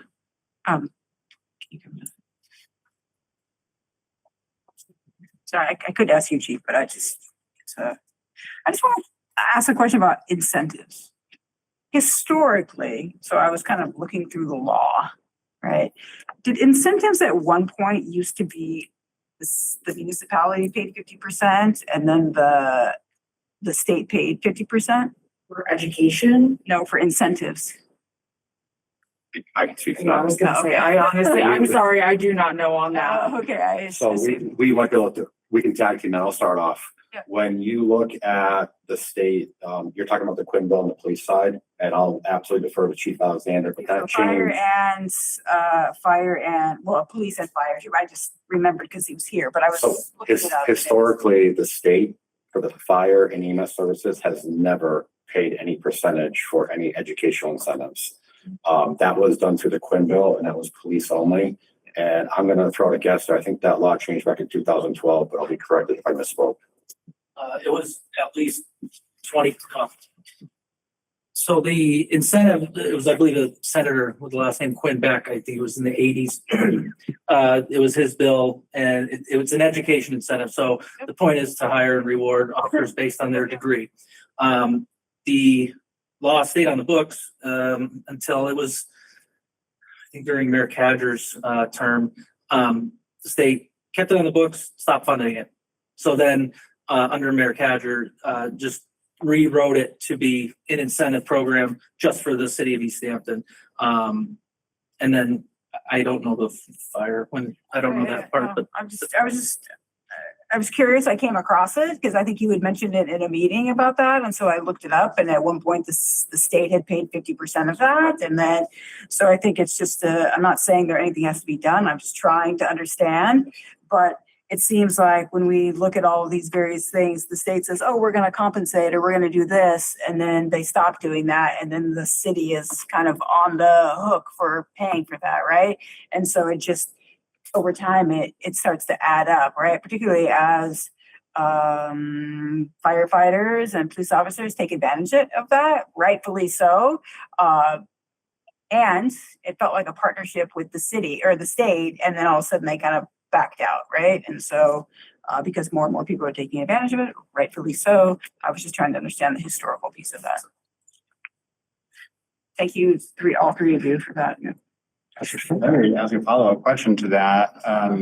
So is that something that is now built into contract negotiations between the city and the unions? Do you know? It's all negotiated through different contracts throughout the city, different departments. Okay, so I personally, when we're talking about the in-state travel side of this, when Chief Norris is talking about being an effective advocate at the State House to bring in money that more than covers that, that has been what I've observed personally through this. So I'm fairly convinced that that's a reasonable expenditure. And in some way different from, I feel like in-state travel to advocate for more money from the State House is distinct from in-state travel to take a training. And so I personally am okay keeping that as it is and making an exception from what we've been doing in other places. But if the two of you feel differently, then I'm fine. I understand. I mean, I guess, you know, in an ongoing, and hearing all that and respecting that and appreciating, you know, the advocacy work that you're doing.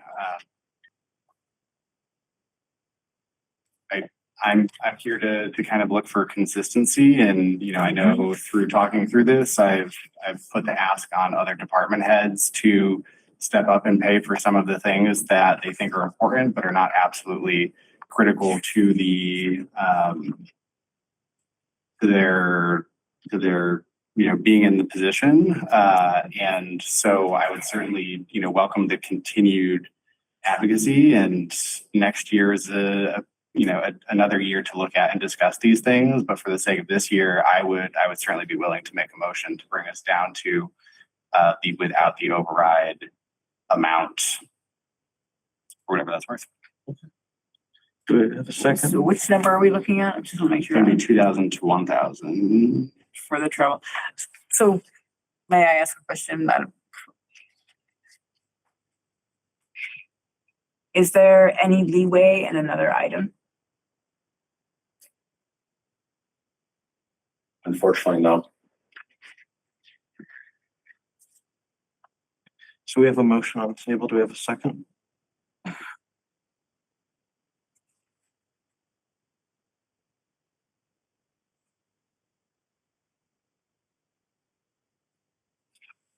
So I think to Counselor Smith's point, as I stated, with the in-state travel, it's really two components.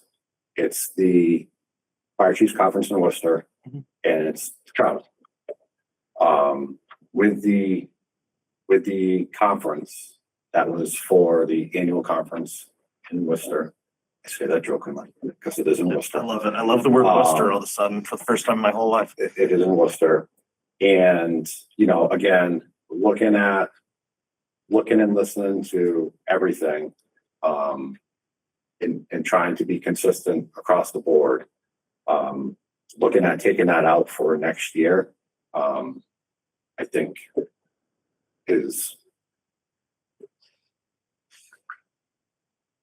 to Councilor Schmidt's comments, Is what? is appropriate. We've heard here tonight the challenges all departments are facing, as well as the community, everyone across the board. So, you know, looking at that and talking about continuing education, conferences, and contractual requirements and all that. So that would be the $1,000 for that conference, basically, in Worcester. If you feel like that is appropriate to make that reduction, then I'll second the motion. So we've got a motion and a second. All in favor? Aye. Okay. Any other questions? No, thank you. Thank you. All right. There's, well, although I guess the next one is, Public Works. well, there's ambulance. Oh. But there's no education and training there. There's no in-state travel there, so. Building inspection services.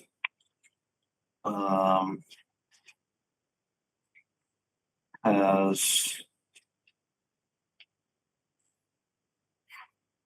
in-state travel that, is,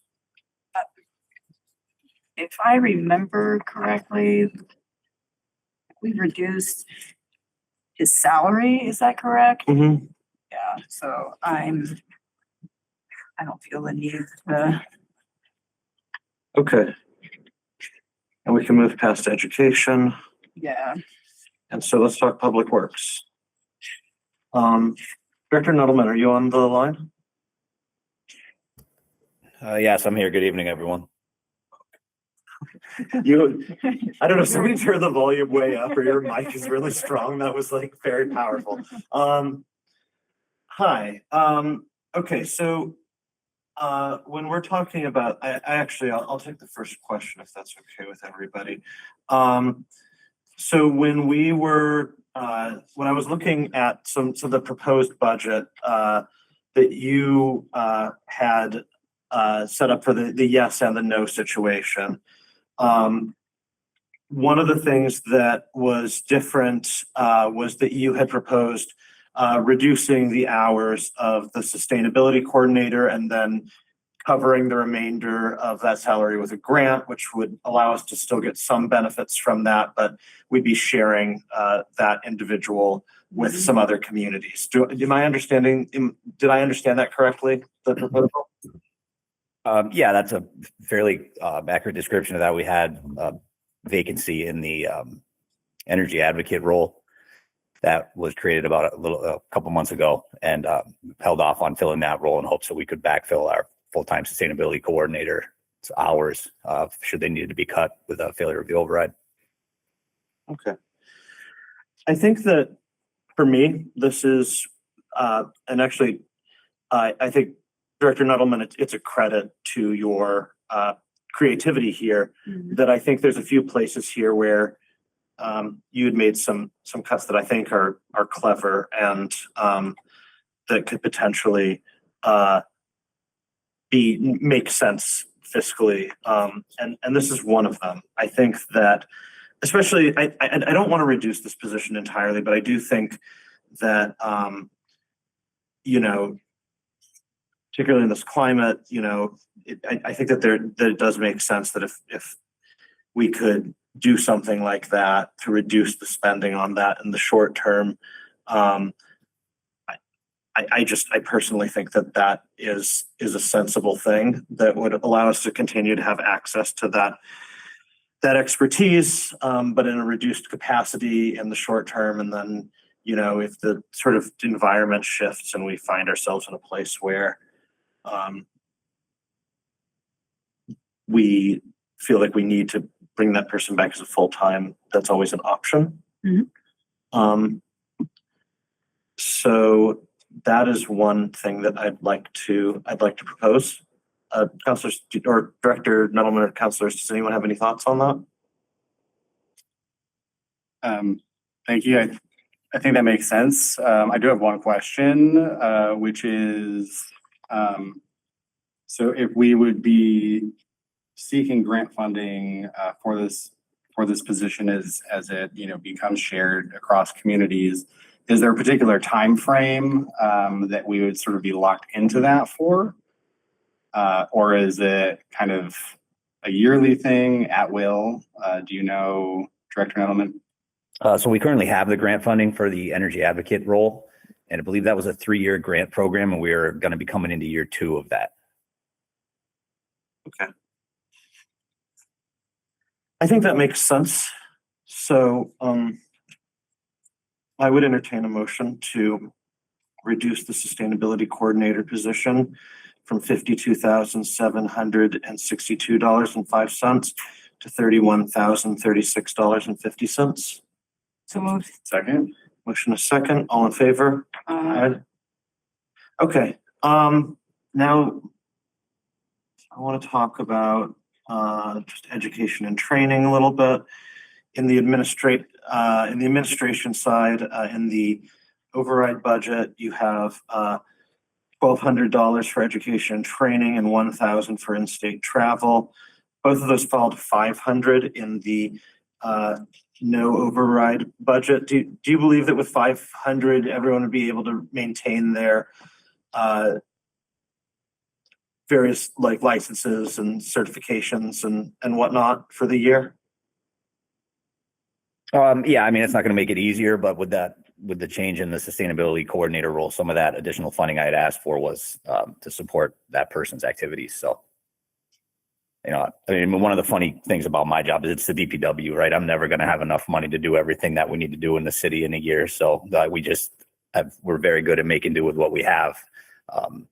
Back to the energy advocate role, is like that position becoming vacant created an opportunity to get creative, and every project we do, I have to look at as an opportunity to get creative, whether that's development coming into the city that we can leverage a stronger grant application for, or some paving that can happen, you know, in coordination with a water project. It's just the way we have to do things. So no matter what I end up with, we're going to do the best we can with it, like we do every year. Understand. Thank you. In light of that, I would entertain a motion to reduce DPW administration, education and training, and in-state travel to both to $500. So moved. Second, sorry. Motion is second. All in favor? Aye. Fuel, I don't see us touching. I assume that education and training for the, well, let's see. For the engineer, it stays constant, so I'm assuming that that's all required. Yeah, just maintenance of the professional engineering licenses. Okay. So when it comes to the highway department, this was another place where you had talked about potentially moving a person from this got two screens up.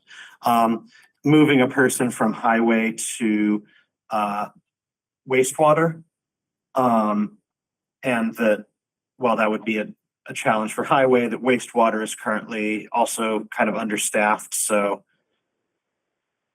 am I understanding that correctly, that was the proposal? Well, in the case of failure of the override, that was something that we absolutely needed to do. Yes, I could potentially shift an employee from the highway department to the sewer division, not wastewater. A sewer division, okay. However, I urge you strongly not to make that recommendation.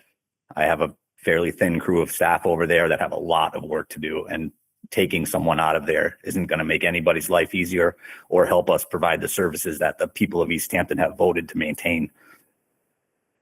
Okay. Okay, well, then I'm fine to keep that as it is. That's a question. Yes, of course. Director Nadelman, just a quick question. I'm just trying to understand, kind of workload between summer, winter. Can you just help provide a little bit of context? Are additional hours needed in the winter as opposed to summertime? I'm just trying to get a sense of kind of flow of work. Well, in the winter, it depends entirely on precipitation amounts and what kind of a New England winter we end up with. Summer, the work is generally fairly steady with, we walk every street in town to patch potholes and such. And then there's guardrail mowing, weed whacking at, intersections to maintain sight lines and visibility. There's that work in the summer generally stays, pretty normal. If we have an unusually wet summer, there's more mowing that has to happen. So, a lot of their work can be heavily dependent on the weather. Mm-hmm. Okay, thank you. Okay. Going back to education and training, I do see that there's a difference in highway. It's 5,988 with the override, and then 2,988 without the override. Could you help me to just understand what the requirements are for education and training for the highway division? Sure. So like work zone safety training, things of that nature. I mean, they're working in a very, very dangerous environment all the time between distracted drivers and impaired drivers that are out on the roads every day. And a number of that, a large portion of that funding also goes to maintain certifications that are required, whether that's for operating a guardrail mower or hoisting engineering license that all of them have to have for running loaders and heavy equipment. Okay. Councilors, any other questions? Councilor Schmidt. So thank you for that information. Similar clarification to what I've asked before. It sounds like in terms of what is absolutely necessary, the number that we're seeing, 2988, that would cover those certifications. There may be additional trainings that people could choose to attend, but that number would not cover. But they don't have the same sort of requirement for certifications. And so for my part, trying to be consistent here, again, welcoming people to pursue training, just asking that the city doesn't pay as much in those cases. And again, can revisit that when we discuss this next year. I would be interested in bringing that down to the without override amount. Okay. Does Director Nodelman want to speak to that? I'm sorry, it kind of broke up for a second there. I didn't get the entire statement. Yeah. Sorry about that. I try to keep the microphone right in front of my face, but my voice gets gravelly sometimes. Just to be clear, the 2988 amount would cover the required certifications. The 3,000 that has been cut between the two budgets would have covered all of those additional trainings for the year. I guess just confirming that. Yeah, I mean, I don't think I'd call it reckless, but I don't think it's a great idea to take opportunities away from any of our city staff to be able to better themselves and make themselves better at doing their jobs and doing a better job for the people of Easthampton. As I stated earlier, the people voted to maintain the services that they've been receiving. Now, I understand that was a thin vote and some sacrifices or cuts need to be made here or there. However, taking opportunities away from my staff to be able to do their jobs as safely as possible that's a risky thing to me. Very. If the trainings in question are about road safety, then I personally would see that as distinct from kind of professional development. That's just my take on it. Yeah, the bulk of the training that my people go to is focused on safety, whether that's operating heavy equipment safely, working in the road safely, dealing with snow and ice operations safely, chainsaws safely, working with downed trees and responding to storms safely. That's really the focus with the training that my staff attends. Okay. Thank you for that context, Director Nettleman. I just feel like, I understand the desire to be consistent. I also want to be consistent, but I think that in government, there's always this tension between wanting to be consistent and also acknowledging that things are in many cases different. I just know that I've dealt with enough situations where somebody did get hurt in service of the city and to understand what that costs. And I personally don't want a nickel and dime here. I've heard and if I may, heard and I can clearly see the distinction there. It's not so much an individual's professional development as it is really the community's development. And your point about incurred costs, when when terrible things do happen due to safety lapses. Obviously, that's relevant to our conversation here as well. Can I ask more questions? Of course. Director Nettleman, we've heard in a couple of instances where certain, keeping up with certain training might actually bring savings to the city because of, I don't know if it's discounts to insurance premiums or forgive me if I'm misstating that, but do you know if there's anything similar connected to any of these things when you send an individual to some of these safety trainings? Is there any cost savings that comes back to the city because they're more prepared to do their job safely? Oh, absolutely. I mean, that can be just as simple as us sending a record of the training completion to Maya, to the city's insurance company for any credits that are available there, or to something as huge as knowing how to set up a work zone or what to do before to prevent something terrible from happening. I mean, my people are dealing with large equipment, heavy loads on trucks, and large storm debris. And, you know, the littlest mistake can lead to significant damage or injury. And anytime we can prevent anything like that, whether it's a tree branch going through a backhoe windshield or a truck body being damaged by a loader bucket, I mean, those repairs are in the thousands. And a lot of the times, you know, they might not learn something at the training that they're at. I mean, they're going to learn something, but the training will facilitate those conversations and spur that thought that the guys need to have in their heads when they're doing some of this more dangerous work, that about the ways to do it safely and what, you know, the reminders of what can go wrong. Thank you. Other questions? I'm not personally interested in making any snow emergency cuts. It seems a little silly. I don't know that we have any options on street lights. Motor repair has some education training, but it's so minimal. But I just want to say that I just want to emphasize, because I heard what Director Nuttleman said in terms of professionals wanting to improve themselves.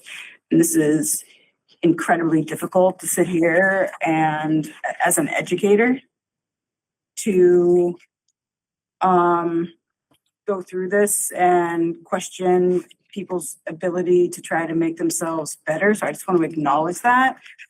But for me, it's the one constant that I'm trying to be fair in terms of how we address needs of residents to feel that we are accountable for these funds and trying to bring it down in whatever minimal way that we can.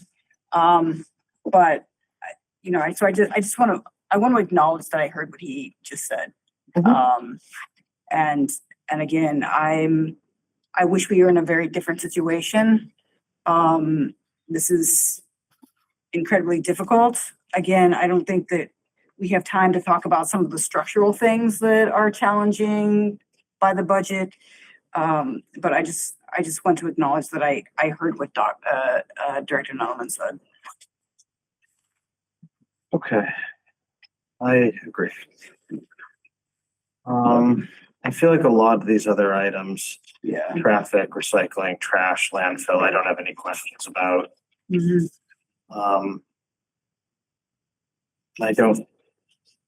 Well, the next two items, I guess, are actually things that Director Mason would speak to, but the cemetery things, I don't have anything to say, really.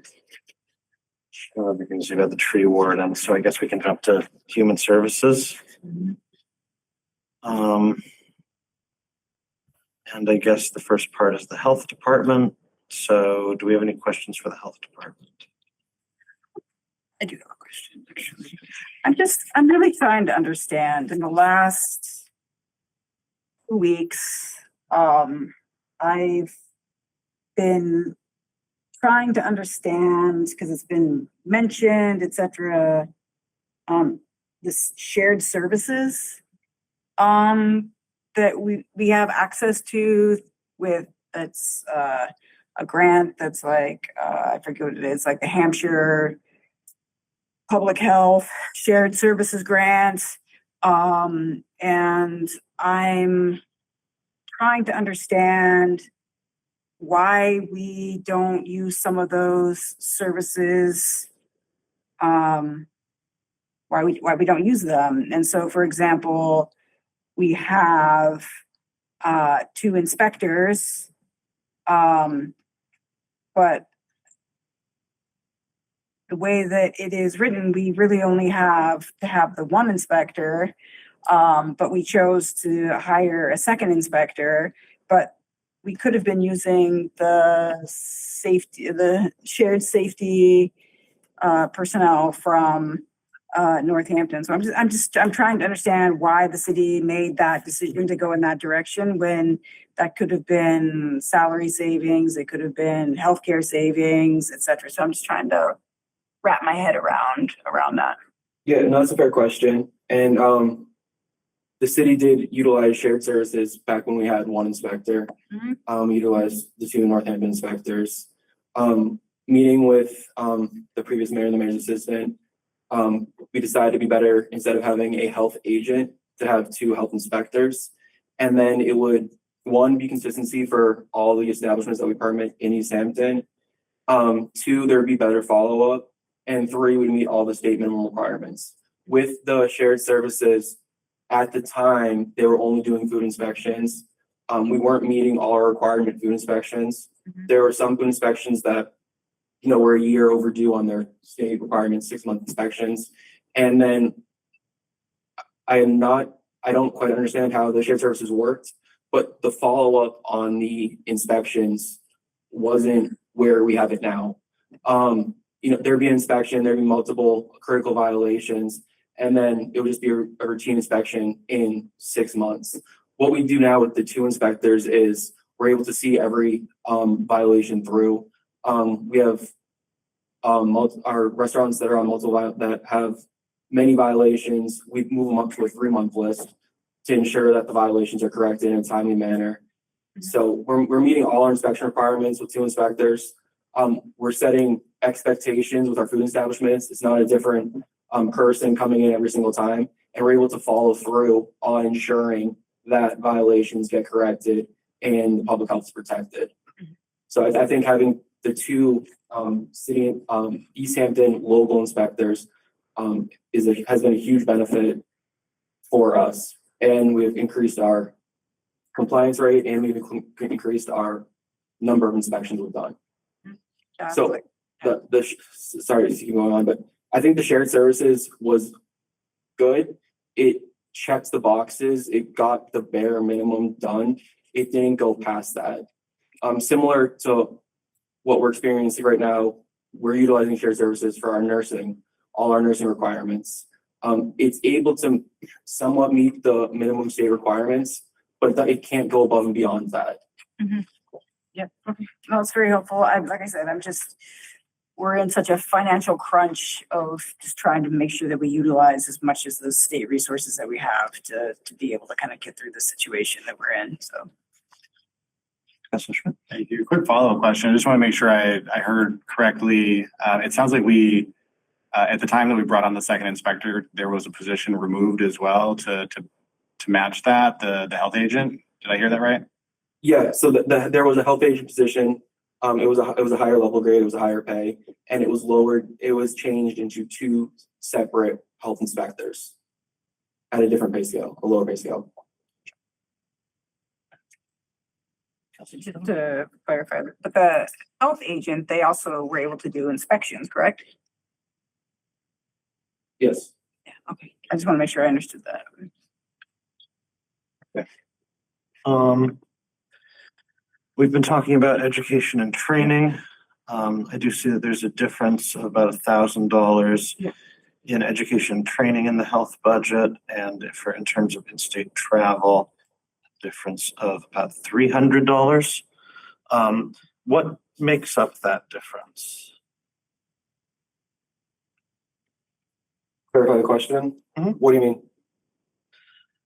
I mean, from the reduced budget and the extreme reduced budget? Yes.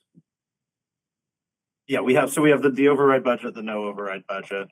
And for, as you've observed, a number of departments, we've asked them to look at lower numbers for education and training and in-state travel, provided that they can do that without compromising licensure or things like that. Yeah, similar to DPW, police, fire. With the training budget of the $800 that we'd have, it would compromise certifications, it would compromise continuing training, and it wouldn't cover the required trainings that the staff would need to complete. Okay. Councilors, questions? Do you happen to have a rough idea of how much would be required to cover that gap, or was that the 1865 was, meeting requirements, and the 800 was, people were going to figure it out essentially? Correct. The 800 was, we were gonna figure out essentially. I could give you an exact number. Just give me 1 second.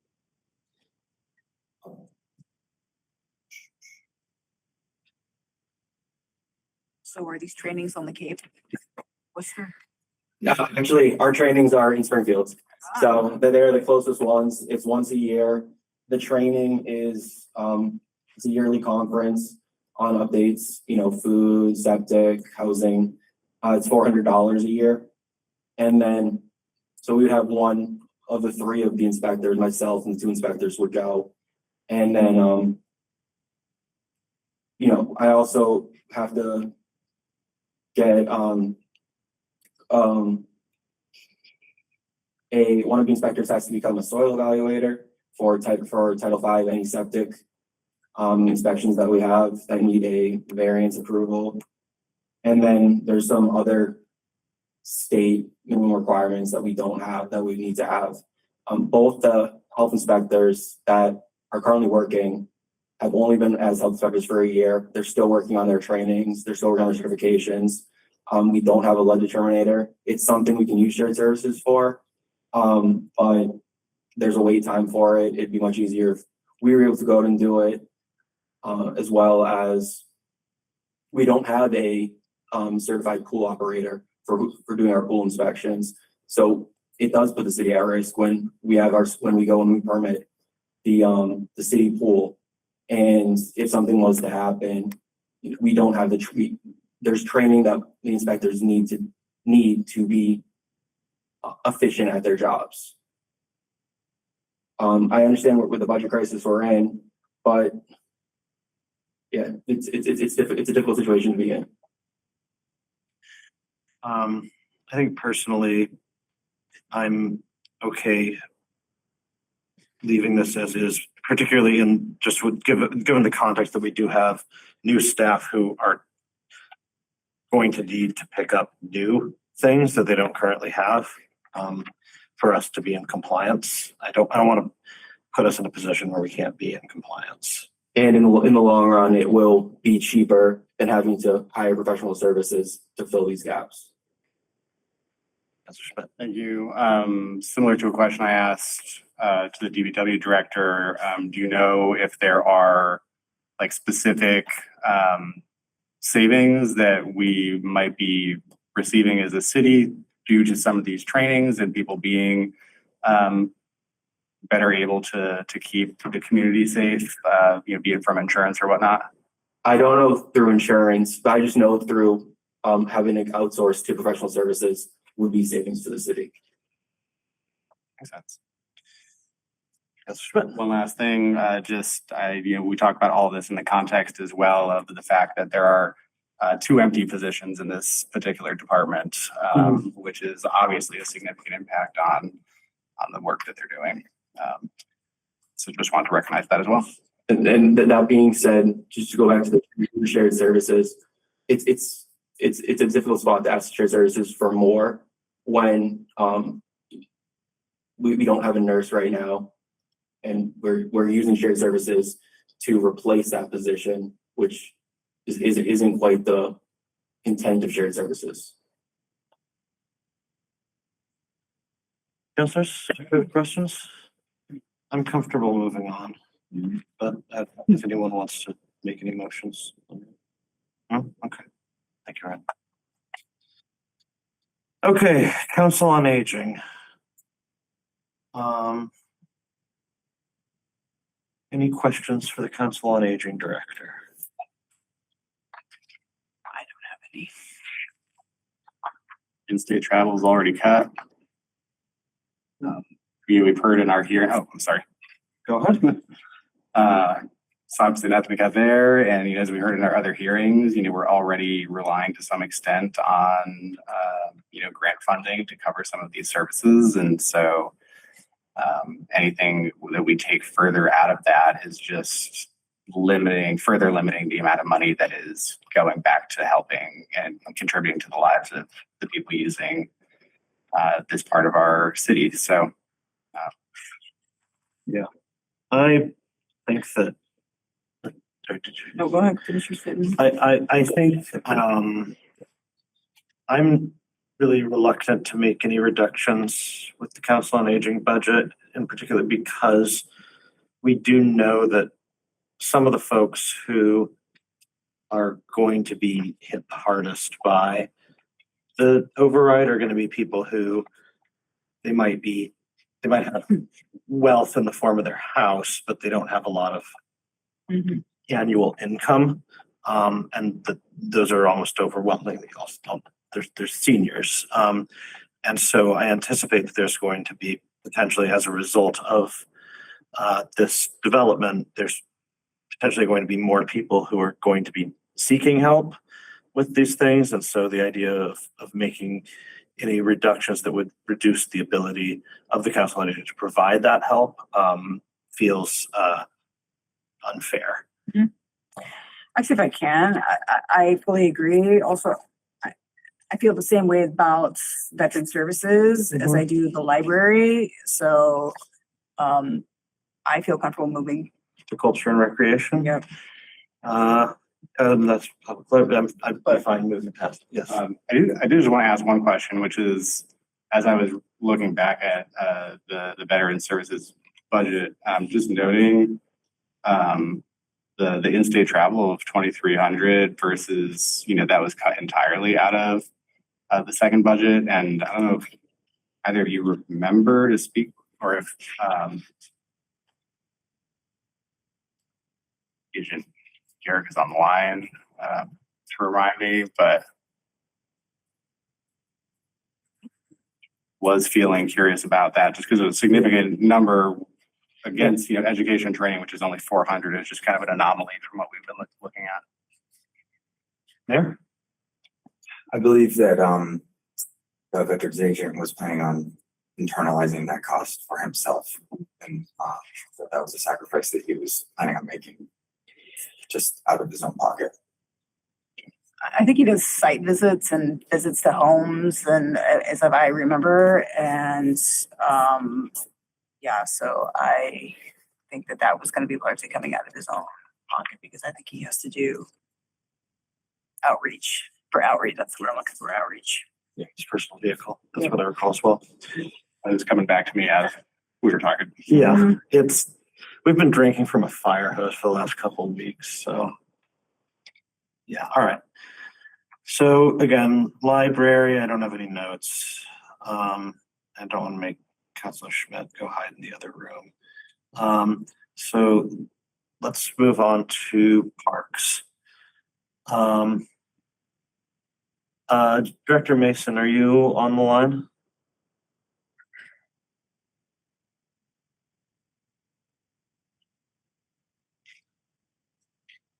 You see him on there?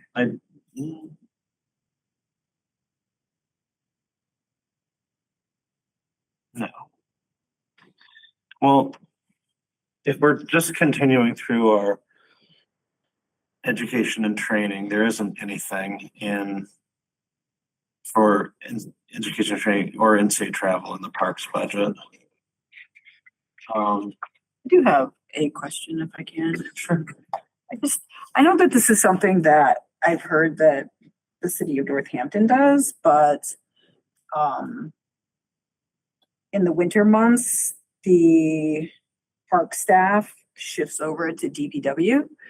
And we're paying unemployment, and we're paying for their health insurance while they're off for the winter months. And I don't know if that's something that has been explored, but it is a significant cost to the city to pay unemployment. So if we just shifted that over and paid them their regularly paid, if that would be at all in any way a cost savings to the city.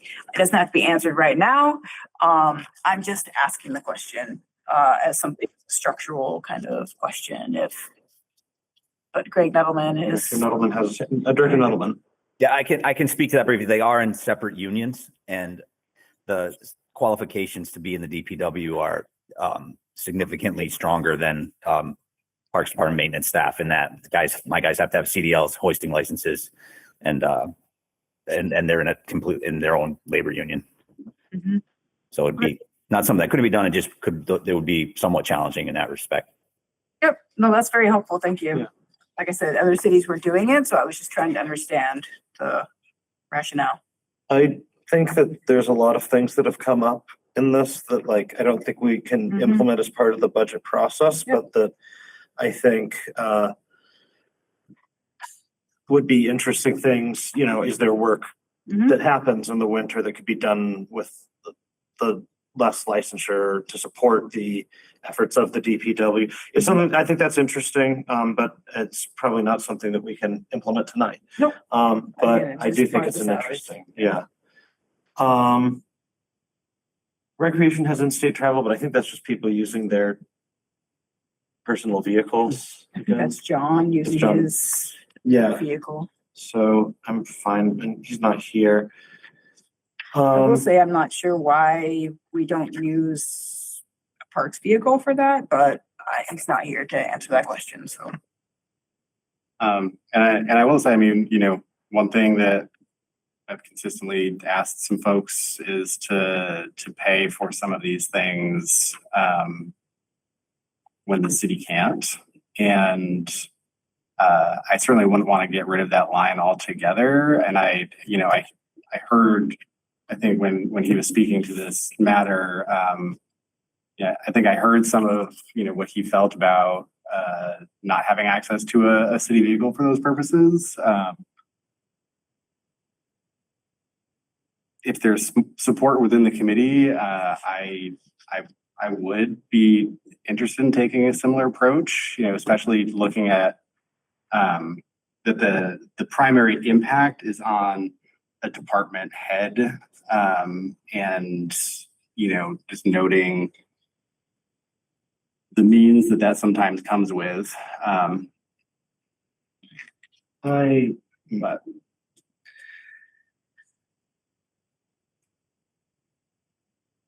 mean, but we are asking other people to pay for some of their travel costs.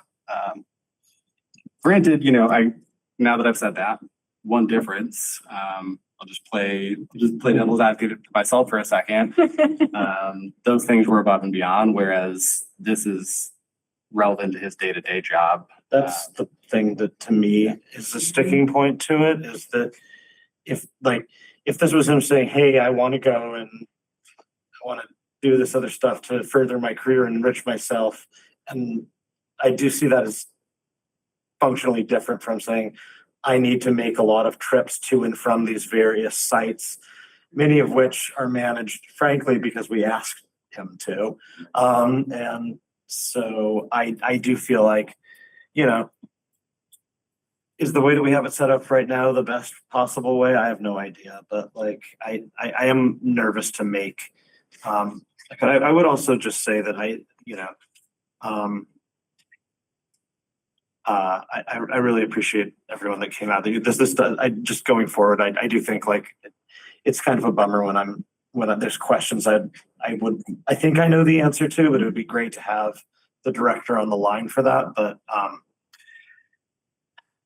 that is sort of I feel uncomfortable if there's situations where this is the same thing we said for the building inspector, where it just felt like we're talking about a person using their personal vehicle.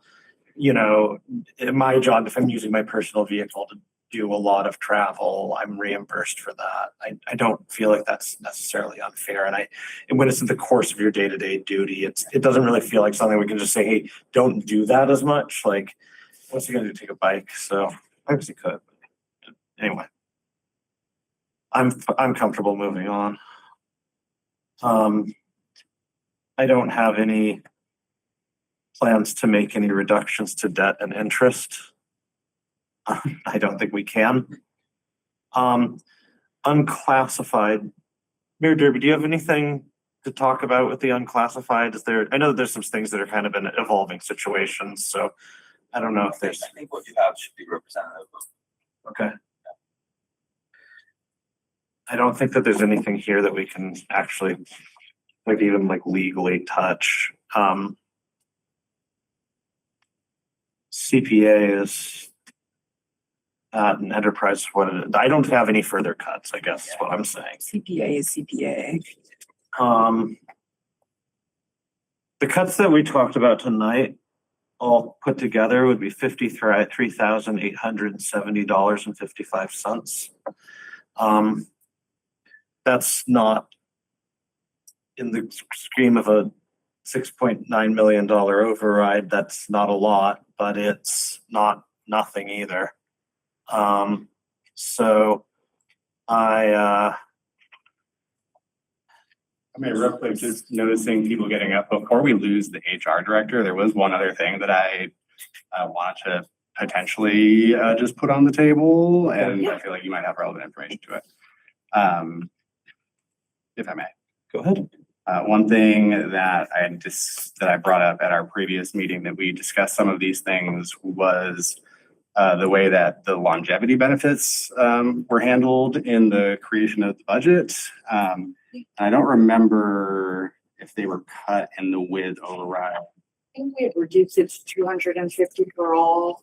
In And both, with the in both override, cases. correct? I'm gonna confirm that as soon as I can here.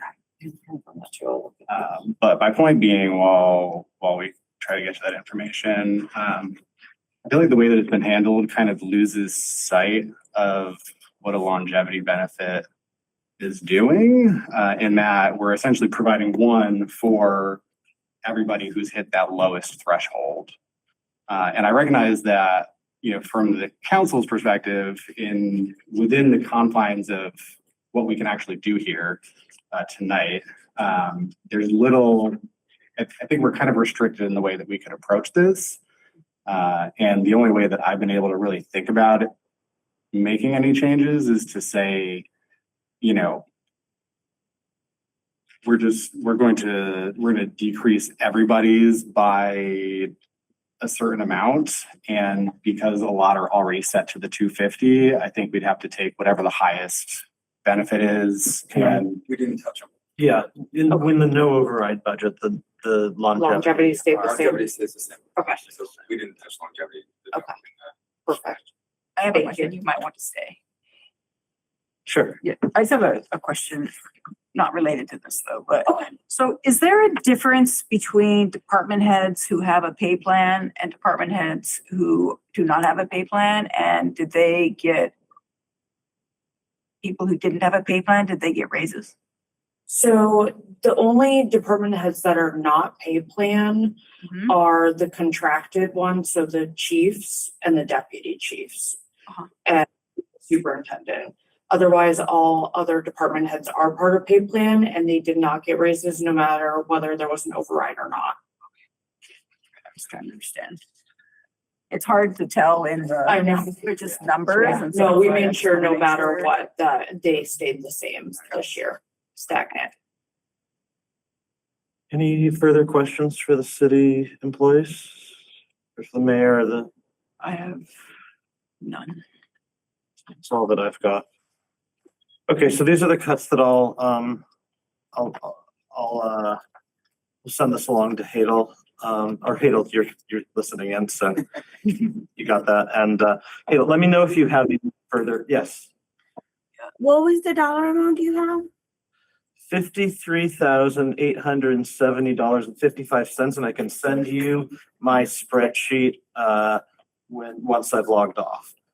Yeah, that would be helpful. I have $3,300 variance here, so that would be helpful to me. Okay, great. I will send that along, and yeah, where there's discrepancies between us, we'll double check. But yeah, we can talk tomorrow about that if you'd like. Sure. Thank you. Thanks, everybody. I would if just to say, if you have any further, if you do have questions about those discrepancies, just happy to weigh in with the notes that I've taken. Sure. Thank you so much. And thank you, Jonathan, for all of, I mean, I know that being the committee clerk during budget season is, I've been it twice and it's tough. Okay, I would entertain a motion to adjourn. Second. Motion second, all in favor? Aye. This government meeting is brought to you by Eastworks and our local cable subscribers.